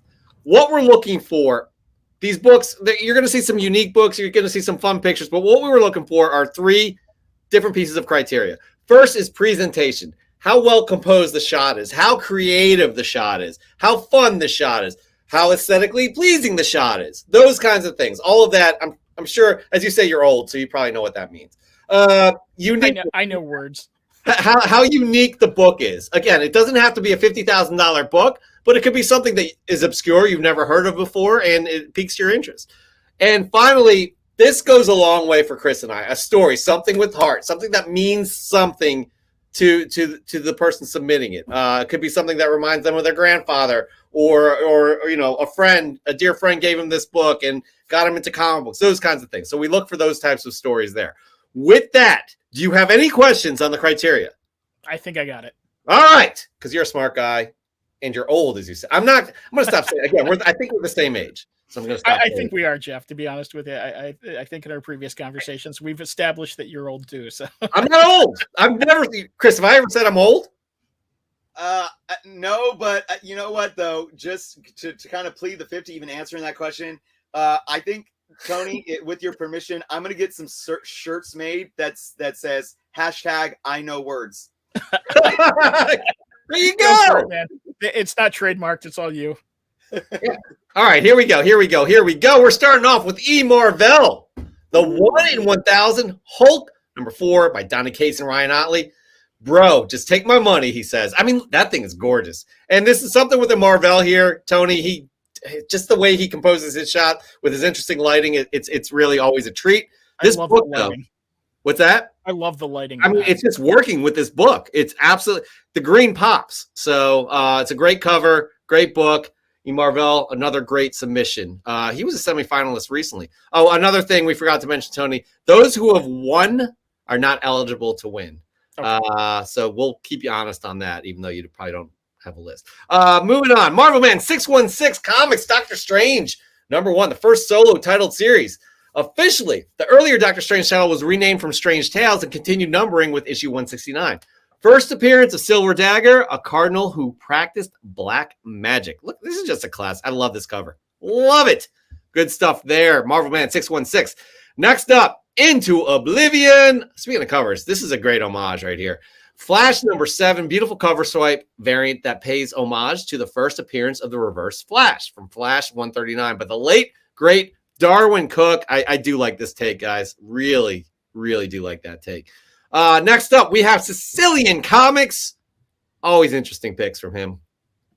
Captain Marvel, number 1. Second appearance of Carol Danvers. Second appearance of Ronan the Accuser. And third appearance of Captain Marvel, published in May of 1968. That is a wonderful looking book right there. Speaking of, Tony, we ask you to share 3 books, three new fresh gets from your collection. Probably shouldn't have phrased it that way, but I did. So now is the time to show one of those off right now. We do it one at a time, round robin style. Chris and I join as well. What do you got? Well, ironically, these aren't fresh from the comic shop. They're actually fresh from an antique store that I like to hit up that has really phenomenal prices, and they throw stuff in the bins that you won't believe. I love rescuing old comics. So the first book I'm going to show is Strange Tales 107. Ooh. We just talked about the Doctor Strange coming out of Strange Tales. Now you see there's a little corner chip. I don't care. I mean, having this book in my collection is just, and with Submariner, I'm doing it backwards. It's okay. We all do it. We all do it. With Submariner kind of heating up with the Black Panther 3 rumors, this is just a great book to have in your collection. So I was thrilled to death with that one. Antique shop. That is a great get right there. Absolutely. 12 center too, huh? $4. Good stuff. What's that? $4. $4? Are you serious? Yeah. What? Okay. Well done there. Well done indeed. All right. Moving on. We got Captain Steve Rogers 4. A fresh from the comic shop for Union Josh Comics with this copy of America #1. Thanks for the tag. Got this for $2 in a back bin issue just before the trailer dropped. Fortunate timing. I'd have to say that. Absolutely 100%. It's going to be interesting to see what happens to this character, guys. Like, once she becomes literally mainstream from this film, I mean, they're obviously going to she's going to be part of this youth movement in the MCU. No doubt about that with the casting that they have. Sochi, I cannot remember her last name, but it's going to be interesting with that character. All right, moving on. Son of Comics. Let me tell you something about Son of Comics, Tony. He approves of the comic book when he puts the Red Hulk stamp of approval, okay? If you see a Red Hulk in the image, he approves of this book. Also, probably because he submits it, he probably approves of it as well, but we'll leave that out. Son of Comics, Devil's Reign Superior 4-2 Super Long variant. This cover is sick. And there you see, in the foreground, we got the Red Hulk. Good stuff indeed. Miguel.g.comics. What do you got? I found this mid-grade copy for a very low price. Strange Tales 152, one of the 3 books that have interior art by Jim Steranko over Jack Kirby layouts. That's interesting. I didn't know that. Plus, it has a brilliant cover by Bill Everett. This is going straight to my PC. I didn't know that, guys. I had no idea that Jim Steranko went over Jack Kirby layouts. That's fascinating. Awesome. I'm going to have to check out this book, see what that looks like, too. Next up, Macross Plus Comics. I love this cover. I freaking love this cover. Today's fresh new comic book day get Iron Man 17 Riri Black History Month variant. That's just, it's so good, guys. It's so good. She's going to be another one part of that youth movement as well. Next up, we have Nukes Comics. Here we go. I picked up this crispy copy of The Amazing Spider-Man 219 during an awesome Whatnot comic sale by Journos Comics. I know that guy. It features a great cover. Peter gets thrown in jail, and May has to bail him out, and Spidey uses his old web shooters from high school. This cover, this Frank Miller cover, outstanding. It's outstanding. I love this cover, guys. Absolutely love it. Chris, what do you got for your first fresh get of the week? All right, I got a little obscure. A lot of people don't talk about Atlas comic stuff, but I picked this up in my last recent collection, meaning it was in the collection. This is Wolf the Barbarian #1, the first appearance of Wolf the Barbarian from Atlas Comics. Where'd you get that at? You said it was part of the last collection that I picked up. Oh, nice. Last little collection. Yeah, I mean, look, I love the Bronze Age Atlas stuff and like Charlton stuff that, I think goes under the radar. You don't see a lot of people talking about it or even showing it off. And I just think, it's really cool stuff. I mean, obviously, Wolf, I think, takes from obviously a bit of Conan and oh shoot, what's the other? Oh, like DC's Warlord and whatnot, but still really cool classic stories and art. Yeah, man. The entire Atlas portfolio, the entire Atlas catalog was picked up and optioned a while back So, I mean, Atlas is one of those great publishers that people don't think of. And I love Atlas Comics. I mean, anytime I run into one, I'll pick it up. So that's a great find. That is at 100%. Chris, you're getting some interesting gets too. You're starting usually it's just been in the Marvel realm when we started, but you're starting to branch out quite a bit, way more than I am. I always compare you to me. I don't know. It's not a competition. Okay. Moving on, guys. Well, I'm not going to say I'm a drummer, so I have much appreciation for this. Comic Demon, heavy metal drummer, trippy art, far out story, such a unique book, even right down to the size being a little smaller. Looking forward to reading more of this drummer of heavy metal. New Comics was a heavy haul for this Comic Demon, but got some awesome covers and a lot to read. He had some other pictures, but I had to. This is just I had to just pick this one. This one is awesome. I love it for many reasons. And I do believe Comic Demon is in a band out in LA. He's recording he's in some studio sessions. So good stuff. I really appreciate that, Comic Demon. Good stuff indeed. Supercrispy.comics. I got my son Diego an old Mr. Freeze from Mattel, and he decided to open it up for some photography pics. He brought the comic to me and told me to put it in the PC. So cool. It's the start of the Hush story arc Mattel special edition. I love how you keep that in the family right there. Supercrispy.comics. Also, Tony, he's like a woodworking master and leather master. So he does a lot of cool. You see that stuff in the foreground and background right there. Yeah, that's great framing. I mean, that's very right well done picture. Too bad he's already won, but okay. It is well done. I believe he's won, right, Chris? Supercrispy.comics has won. God, we have to. This is so bad. I don't know. Moving on. Here tonight? I don't know if he's here tonight. Are you here? I do believe you have won Fresh from the Comic Shop. Please confirm. Moving on. Matt Stadge, creator of Watlock. Pick these two books up on the weekends. Spawn 7 is a new Mint Plus. And cool because Tom McFarlane forgot to sign his name on the cover. It's a great issue to get his signature on it if you can. And I couldn't pass on that Marvel Masterpiece issue 1. Pairs great with the factory sealed card set. I like these pickups, Matt. I do like those. The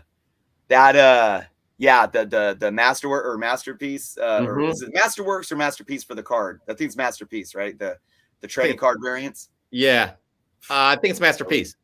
Yep, killer. That takes me back. All right, guys, I'm going to show you my first fresh get of the week. But before I do, Tony, you may be familiar with this this online comic shop. I have to say, guys, all my books are from this one company right here, and I was very impressed with what I saw and the care and effort they put into sending me these books. That's right, Dark Dominion Comics. First off, this is I ordered new books for New Comic Book Day. This is what they were sent in. That's right there, impressive right there. They sent the sticker as well. On top of the fact, it was literally here a day after they were released. Granted, I gave them the wrong address, so it took me probably an extra week to get them. So these books are a little bit old, but let's just get into it. Why don't we? I highly recommend Dark Dominion Comics. No doubt about that. Tony, I don't know if you've had any experience with them, but they post on the site on your comicsheatingup.net quite a bit. I ordered one of his mystery boxes. Did you? Have you got it yet? Yeah, I got it. It was fantastic. It was fantastic. He stopped doing the mystery boxes, but I got the $99 tier mystery box. And when I was going through, I mean, some of them, I didn't realize the values of the books he had sent out. And I was like, holy crap. Yeah, I mean, this isn't an advertisement. I've ordered from the guy. I just got a shipment in this week. I think I got it Thursday on Wednesday released books. I mean, it was insane fast shipping. I'm not going to lie. Yeah, exactly. It would have been here on a Wednesday, the day that the books came out, but I gave the wrong address. So these books are a little bit old. We talked about this one, guys. Well packaged, just really mint stuff. I haven't read it yet. Tony, thanks for spoiling it. Iron Fist #1. I love this cover, guys. Yep. Absolutely love it. I'm excited to read this. I'm still waiting on mine because I do the previews and I ship them. Yeah, I won't get mine until like another probably week. Sucks. Well, we're on the. Maybe you it's good I put the wrong address in because now we're on the same. time frame here. God, I was so pissed at myself. I'm gonna drop their link in the comments here. It's darkdominion.com, right, Tony? I'd have to double check. I can do that real quick though. Oh, by the way, Super Crispy has one, Jeff. I confirmed. He has one. Yep. darkdominioncomics.com. I may be sending you off to a porn site or something like that. Dark Dominion Comics. Yeah, it's darkdominioncomics.com. Drop it, guys. It's worth the check out. They have a lot of cool stuff there. They also, what they do this cool, Tony, is that all these books that are sold out, they'll have them on there well after they're released. One per person, but that's how I got my next one I'm going to be showing off. And most of the time for cover price too, which is really impressive. I mean, they're not for less than cover price, Tony. I'm pretty sure. We'll get into that in a sec, though. But again, I can't recommend them enough. Just don't put your wrong address. Just to throw it out there, I'm not affiliated with Dark Dominion. I'm not doing an advertisement. It's just a place that I've ordered from, and like Jeff had great service. I mean, you got to talk up shops that are doing a good job. So absolutely. And again, I don't know him from a can of paint, but I hit him up tonight. I'm like, hey, I want to talk about you on the show. I was very impressed with what you sent me. All right, moving on. Here we go. Gosh, we're getting off track here, talking about ourselves a little bit too much. February's winner, guys. February's winner. Cover Junkie Comics with Fresh from the Comic Shop with Punisher #1. Recently, I've been trying to find 6 short boxes to round out my comic closet, but couldn't find any at the price I was paying just a year ago. I finally found some, but I had to buy them in bulk, so I took a gamble. My local comic shop would want some too. I'm assuming he bought long boxes that were full of books. I'm not sure. I grabbed 25 boxes, kept what I needed, and traded the rest of my local comic shop. Not only did the trade pay for my boxes plus $100 in credit, but I got this awesome Punisher #1 on my way out the door. That's a good book, guys. That's the first? No, that's the first of them. Yeah, first miniseries, right? That's the ongoing. First ongoing. My bad. Good stuff there. Congratulations on your win too, Cover Junkie. You are. I don't know if did Susan Lucci ever win an Emmy. I think she did. So congratulations. Union Josh Comics. It's that time again for Fresh from the Comic Shop. So I'm showing off this mini grail I've been chasing. Avengers King Size Special #2. First appearance of Scarlet Centurion, an interesting character and a variant of Kang the Conqueror, who I was first introduced to back in the Squadron Supreme miniseries. By the way, Union Josh loves Squadron Supreme. The Scarlet Centurion is one of my all-time favorite villains purely because of the uniqueness of him. This is a book that really has all you need on the cover alone, Avengers vs. Avengers, plus a beautiful black cover done by John Buscema. Also, bonus fresh get is the fantastic case it's in, sold at my local comic shop using magnets, makes the slabbing process for the PC a lot more fun. Yeah, I love this cover. I'm loving them. I think I've seen those covers before. That's pretty dope, though. Good fresh get there, Union Josh. I'm liking what you got. All right, Comic Hunter. I think this is your buddy, Comic Hunter 73. Fresh from the comic shop for Union Josh Comics, Department of Truth 16 from Image Comics. The only book I picked up this week, God knows why.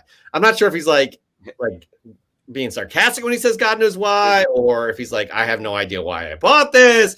Department of Truth is a pretty damn good series, and that cover is awesome. Have to say, it is awesome. Now, Tony, I'm hoping you have an awesome cover to show us on your next fresh get. What do you got? What did I show off the first time? No, Strange Tales is what I showed off. Strange Tales. That amazing thing you got for $40. I'm going to stick with Marvel, and we had a Captain Marvel cover earlier. This is something else that I pulled from an antique store. Now, this is Roach. It's not near mint at all. Marvel Superheroes featuring Captain Marvel, #12. Just iconic. Just great book. Something I was extremely happy to find at a really cheap price. And I'm not afraid of low grade comics. Yep. A lot of people stay away from low grades, but as much as there's an upend on selling on high grades, there's also an upside on low grade comics because they're affordable and things that people want. So well said. And as 360 Comics says, low grade is better than no grade. Yep. Well said. All right. Moving on. We got Nori Jordan. Loves him some Thunderbolts, but he doesn't have any this week. Fresh from the comic shop, was out of town for most of the week, so I didn't get to too many banger books. I was able to jump on the Superior Iron Man #1 FOMO bandwagon and get a nice copy.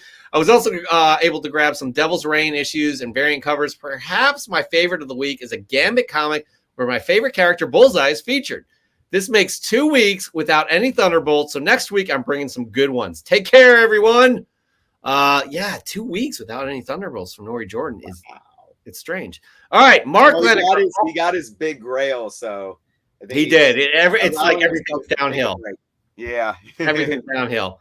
All right, moving on. We got Mark Lennocker. He always drops the knowledge, Tony. Mark Lennocker is probably one of our most knowledgeable regulars here. Appreciate every submission he has.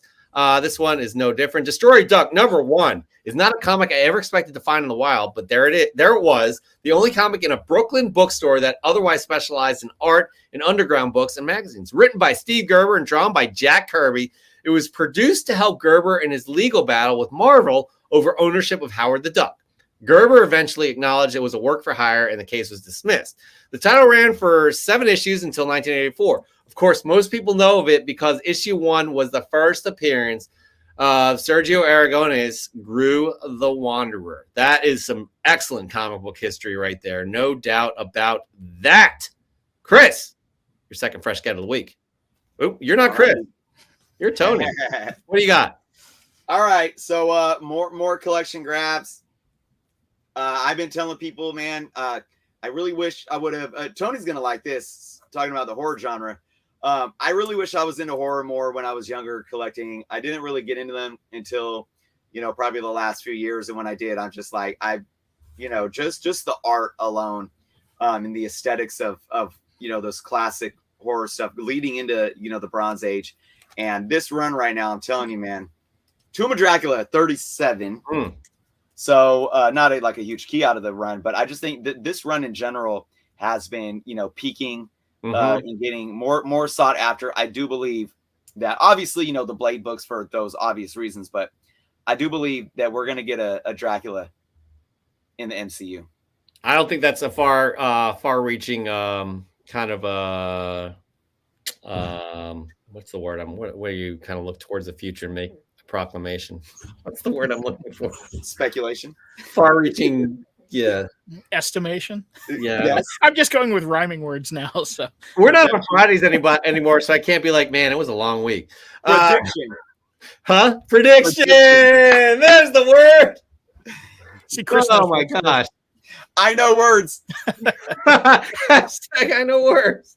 Oh my gosh. Let's get back to this, people. Holy cannoli. I'm really bad. Moving on. Maybe I am old, Tony. Ooh, cannolis, man. You're making me hungry now.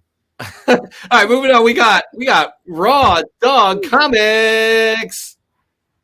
Something is killing the pimps. What can I say? I saw this on the pre-order and had to get it. So I got this Muffy the Pimp Slayer #1. Something is killing the children homage sign with a COA certificate of authenticity. We will see where this one goes, but there's a lot of other covers out there if you're interested in that. Remember to collect what you love and have a great weekend, everybody.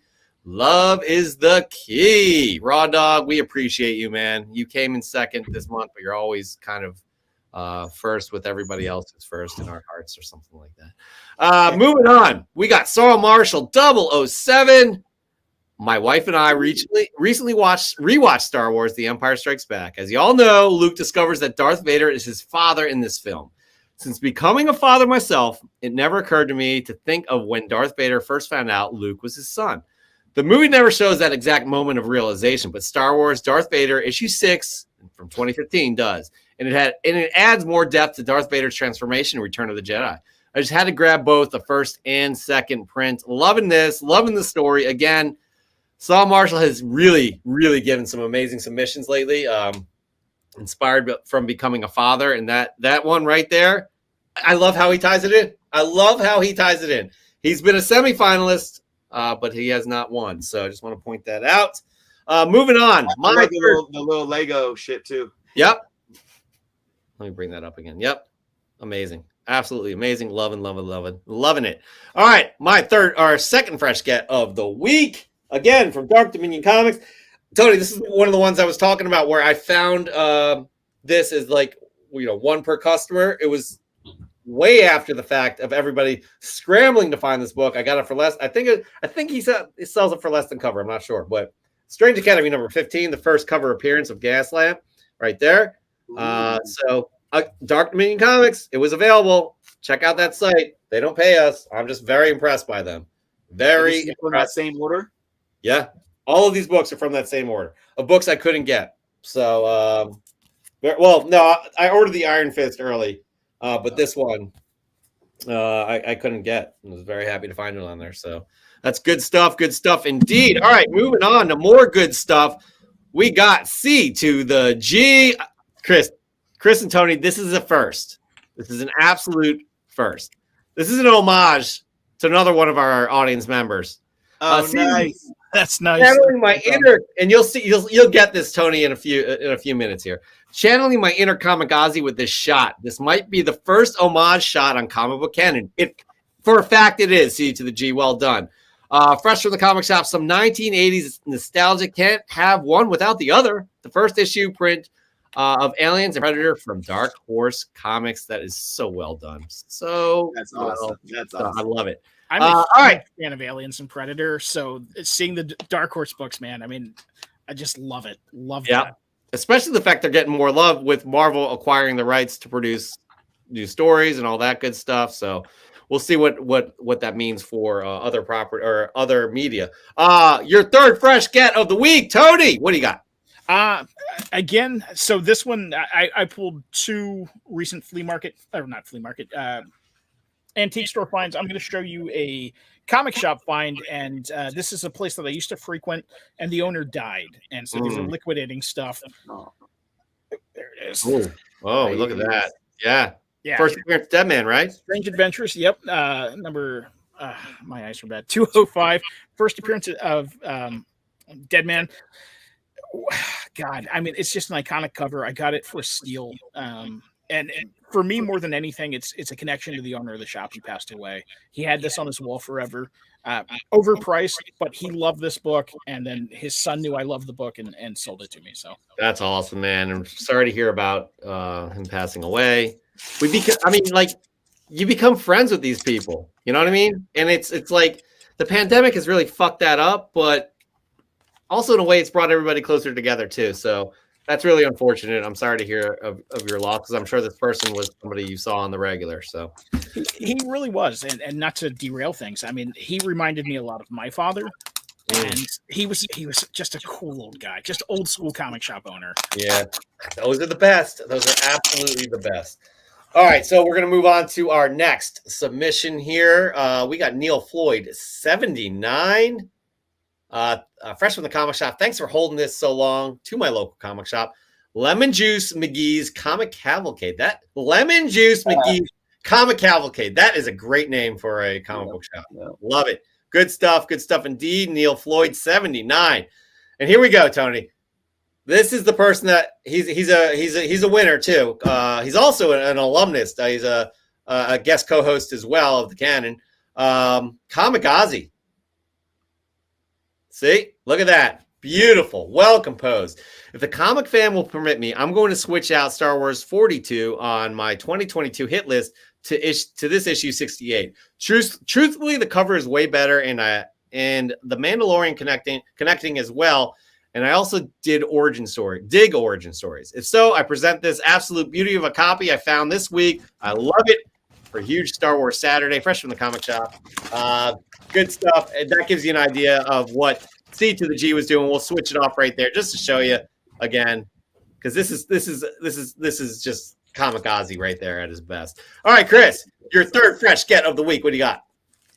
Well, I couldn't do this week's fresh from the comic shop without showing off this book, and it is very rare that I make purchases like this, but I did.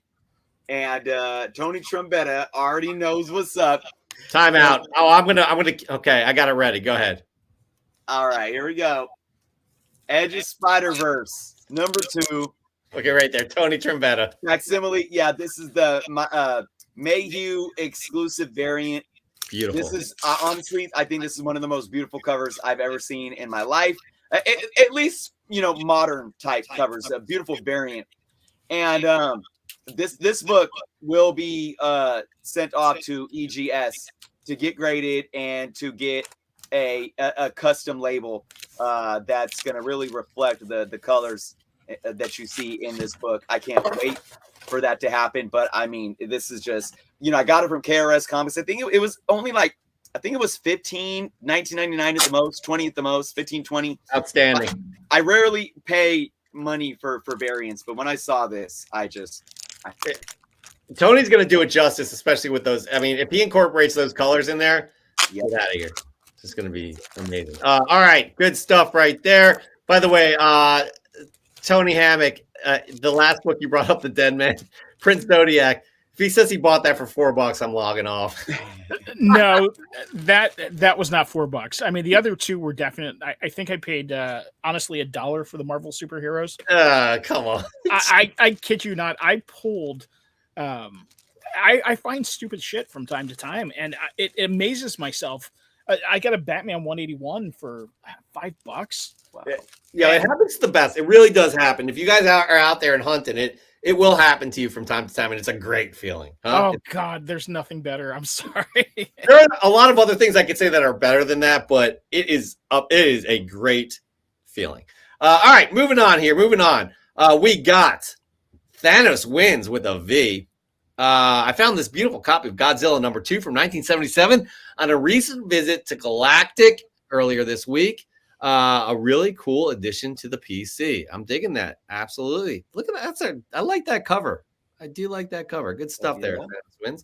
And finally, good friend of the show, Dan De La Torre. Here's my fresh from the comic shop. Marvel Team Up #20, the last 20-cent issue of the series. Fun fact, the last 20-cent issues were the introduction of the dreaded Marvel value stamp. It was Stan Lee's way of easing the 5-cent increase, which became a nightmare for collectors decades later.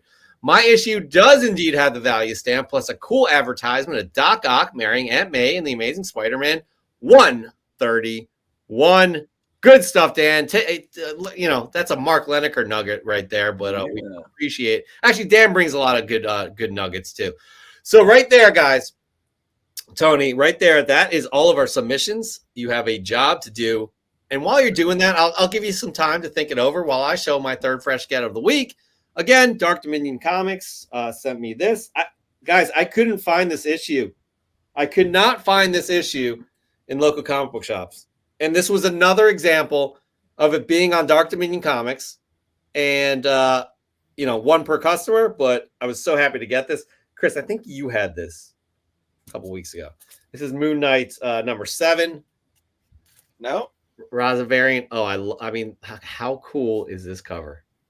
Look at the blood splatter, right? Everything is just, oh my God. The shadow in the background gets exactly. It's Mr. Moon up front and then it's Moon Knight in the back. It's Just so that's a cool. fantastic cover. I mean, honestly, I'll show it to you again. And that's so subtle, Tony, right there. The shadow. See, I did it too, by the way. I went like that. The shadow right there. It's just so subtle, and it's just like the tone and the texture of this cover. I can't say enough about it. I love it. I'm very happy to get it from Dark Dominion Comics. All right, right there. That ends fresh from the comic shop. Tony, do you have any thoughts? You can tell us, hey, I like these three, but I'm going to have to choose this one. Whatever. I'll pull it up as quick as I can. There's a lot of great covers, and I mean, that's tough. I mean, I've got like 6 written down that I just really liked. I'll start with the first one, and I sorry I forget the name.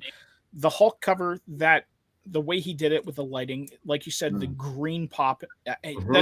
That's a well put together picture. It's a great cover, but it's a well put together picture. I appreciate that one. That would be my first pick. Was that Marvel? E. Marvel. Yep. Yeah, I'm going to go with that as my first pick. Okay. God, I'm going to go with my second pick. I'm a dad too, and I just love the stories. There's so many things that I have because of my kids. So the Darth Vader 6. Yep. I love everything about this picture. It's the 2 different covers. You've got the stars in the background. You've got the Legos in the foreground, and the connection to being a father. I mean, I live and die for my kids. So You got me there, dude. So I'm going with that one. I'm torn between the last two. Both of them were great, just nuggets of knowledge. So my final two, and then I'm going to pick the winner out of this, were the Strange Tales with Steranko. Just the knowledge that he dropped in addition to it. I didn't know that. That was a great one. Damn, but for me, I got to go with the Destroyer Duck. Just Mark dropped a great bit of knowledge. I know the story behind this, and I love Destroyer Duck. So that's going to be my third pick. Guess what? We're going to make this easier for you. Mark Lennocker is a previous winner. Oh, okay. Then let's go with the Strange Tale Steranko. Hold on. So you're saying, hold on. I'm trying to figure. I don't know. Remember who that? Oh, Miguel.G.Comics. Let's see who that is. Miguel.G.Comics. Yeah, such a great cover. It is. So Miguel.G.Comics, you are moving on. No, hold on. That's his third. Sorry. That's your third. Right. My bad. Oh, shoot. Right, Tony. Do I have that right? So out of these three now. I was going to go Destroyer Duck, but he had one, so Miguel is going to be my pick. So moving on to the semifinals, Miguel.G.Comics. Congratulations! You will go up against next week's semifinalist as well. Good stuff. Good stuff indeed. This is a great Fresh from the Comic Shop. And right there ends Fresh from the Comic Shop. But before we end this segment officially, Chris, let's just talk about some things here. Remind everybody about EGS. Remind everybody about how they submit. Remind everybody of what they can win for March. Bring it up. Bring it up. Bring up the graphics. Boom. Boom. Beautiful. Beautiful EGS 9.8 Batman 93, folks. This is, again, going to be the March slab giveaway. All right. Again, from here on out, if you want to be entered into winning the Fresh from the Comic Shop prizes, you have to make sure you're doing these things that you see on screen. You got to be following EGS on Instagram at EGS Comics. You got to make sure you're subscribed to EGS on YouTube as well. That link is below. And then from there, of course, you have to submit your fresh gets on Instagram, just like you always normally do. That consists of posting your fresh get, leaving the hashtag FFTCS to make sure that we find you and include you at Comic Book Canon, at us. And of course, you want to remember the three criteria: presentation, uniqueness, and something telling, some type of story behind your pick. So again, I'm very humbled and excited to be working with Tony and EGS, on this sponsorship, to be giving some awesome EGS slabs away every month. Yeah, absolutely. We truly appreciate you, Tony, and this is going to be a fun partnership moving forward. And you guys are all the audience they're the winners here. They're the big winners to be able to win cool books like that. We have one more thing to say about this, though, because they're all big winners for another reason as well, because they could save some money on grading too. Absolutely, guys. If you make this, and again, this has nothing to do with Fresh from the Comic Shop. This is just if you want to check out EGS on your own. If you want to make a purchase, get some comic books sent out and graded and slab by EGS, you can save 5% by using the code Canon5. If you are grading or if you're submitting an order with 10 or more books to grade, you're already getting 10% off. And then you can add this 5% on top of that as well. So no matter how much you submit to EGS, you will be getting some percent off if you use the Canon5 code. Boom, right there. All right. Again, that ends Fresh from the Comic Shop. It's always fun. It's everybody's favorite segment of every week. But right now we are kind of sunsetting this episode, and that means we are sunsetting your first appearance on Comic Book Canon, Tony. I really wanted to not like you. I really wanted to kick you off, and it just I kicked you off once, but that was just because I just wanted to, and it just wasn't fair to you. So I gotta say, you were a fantastic guest, and there's only one person that has made it into the Hall of Fame of Comic Book Canon. Hip hop's in me, but you were. Chris, we got to talk. Tony may be that second entry. I'm not going to argue against you right now. No. You've been fantastic. I got to say, y'all better be following comicsheatingup.net. you're not big on the Instagram, on the IG, as we like to call it. But you guys, I encourage you all to just check out the site. Go to the forums, especially. A lot of information there, a lot of cool people there, and it's really a special. I find it to be a special place that again I frequent almost every day, and I'm just happy to just not only converse with people but learn a lot of things. So Tony, again, we can't thank you enough for joining us tonight. We can't thank you enough for creating this community. We can't thank you enough for being part of this community tonight. So thank you. Thanks for having me, guys. I gotta up my Instagram profile, I guess is the way to say it. I'm still huge on MySpace, but I haven't got to the Instagram yet. Not as much as I'd like to. So you are old. Yeah, spruce up your IG, as we call it, because there's a lot of fun stuff to be had this way. Oh, by the way, you got a lot of votes for the Hall of Fame. I just got to say. Thanks, guys. I appreciate that. Yeah, I think you're going to make it. We'll let you know. We'll let you know. But again, thank you so much, Tony. Can't thank you enough. Everybody, check out Comics Heating Up. Everybody, follow EGS if you want to win a slab book, customized slab book, by the way. And we'll be back again next Sunday, 8 p.m. Eastern Time, 5 p.m. Pacific. We're liking these Sunday days shows. Chris, any final words before we end the show?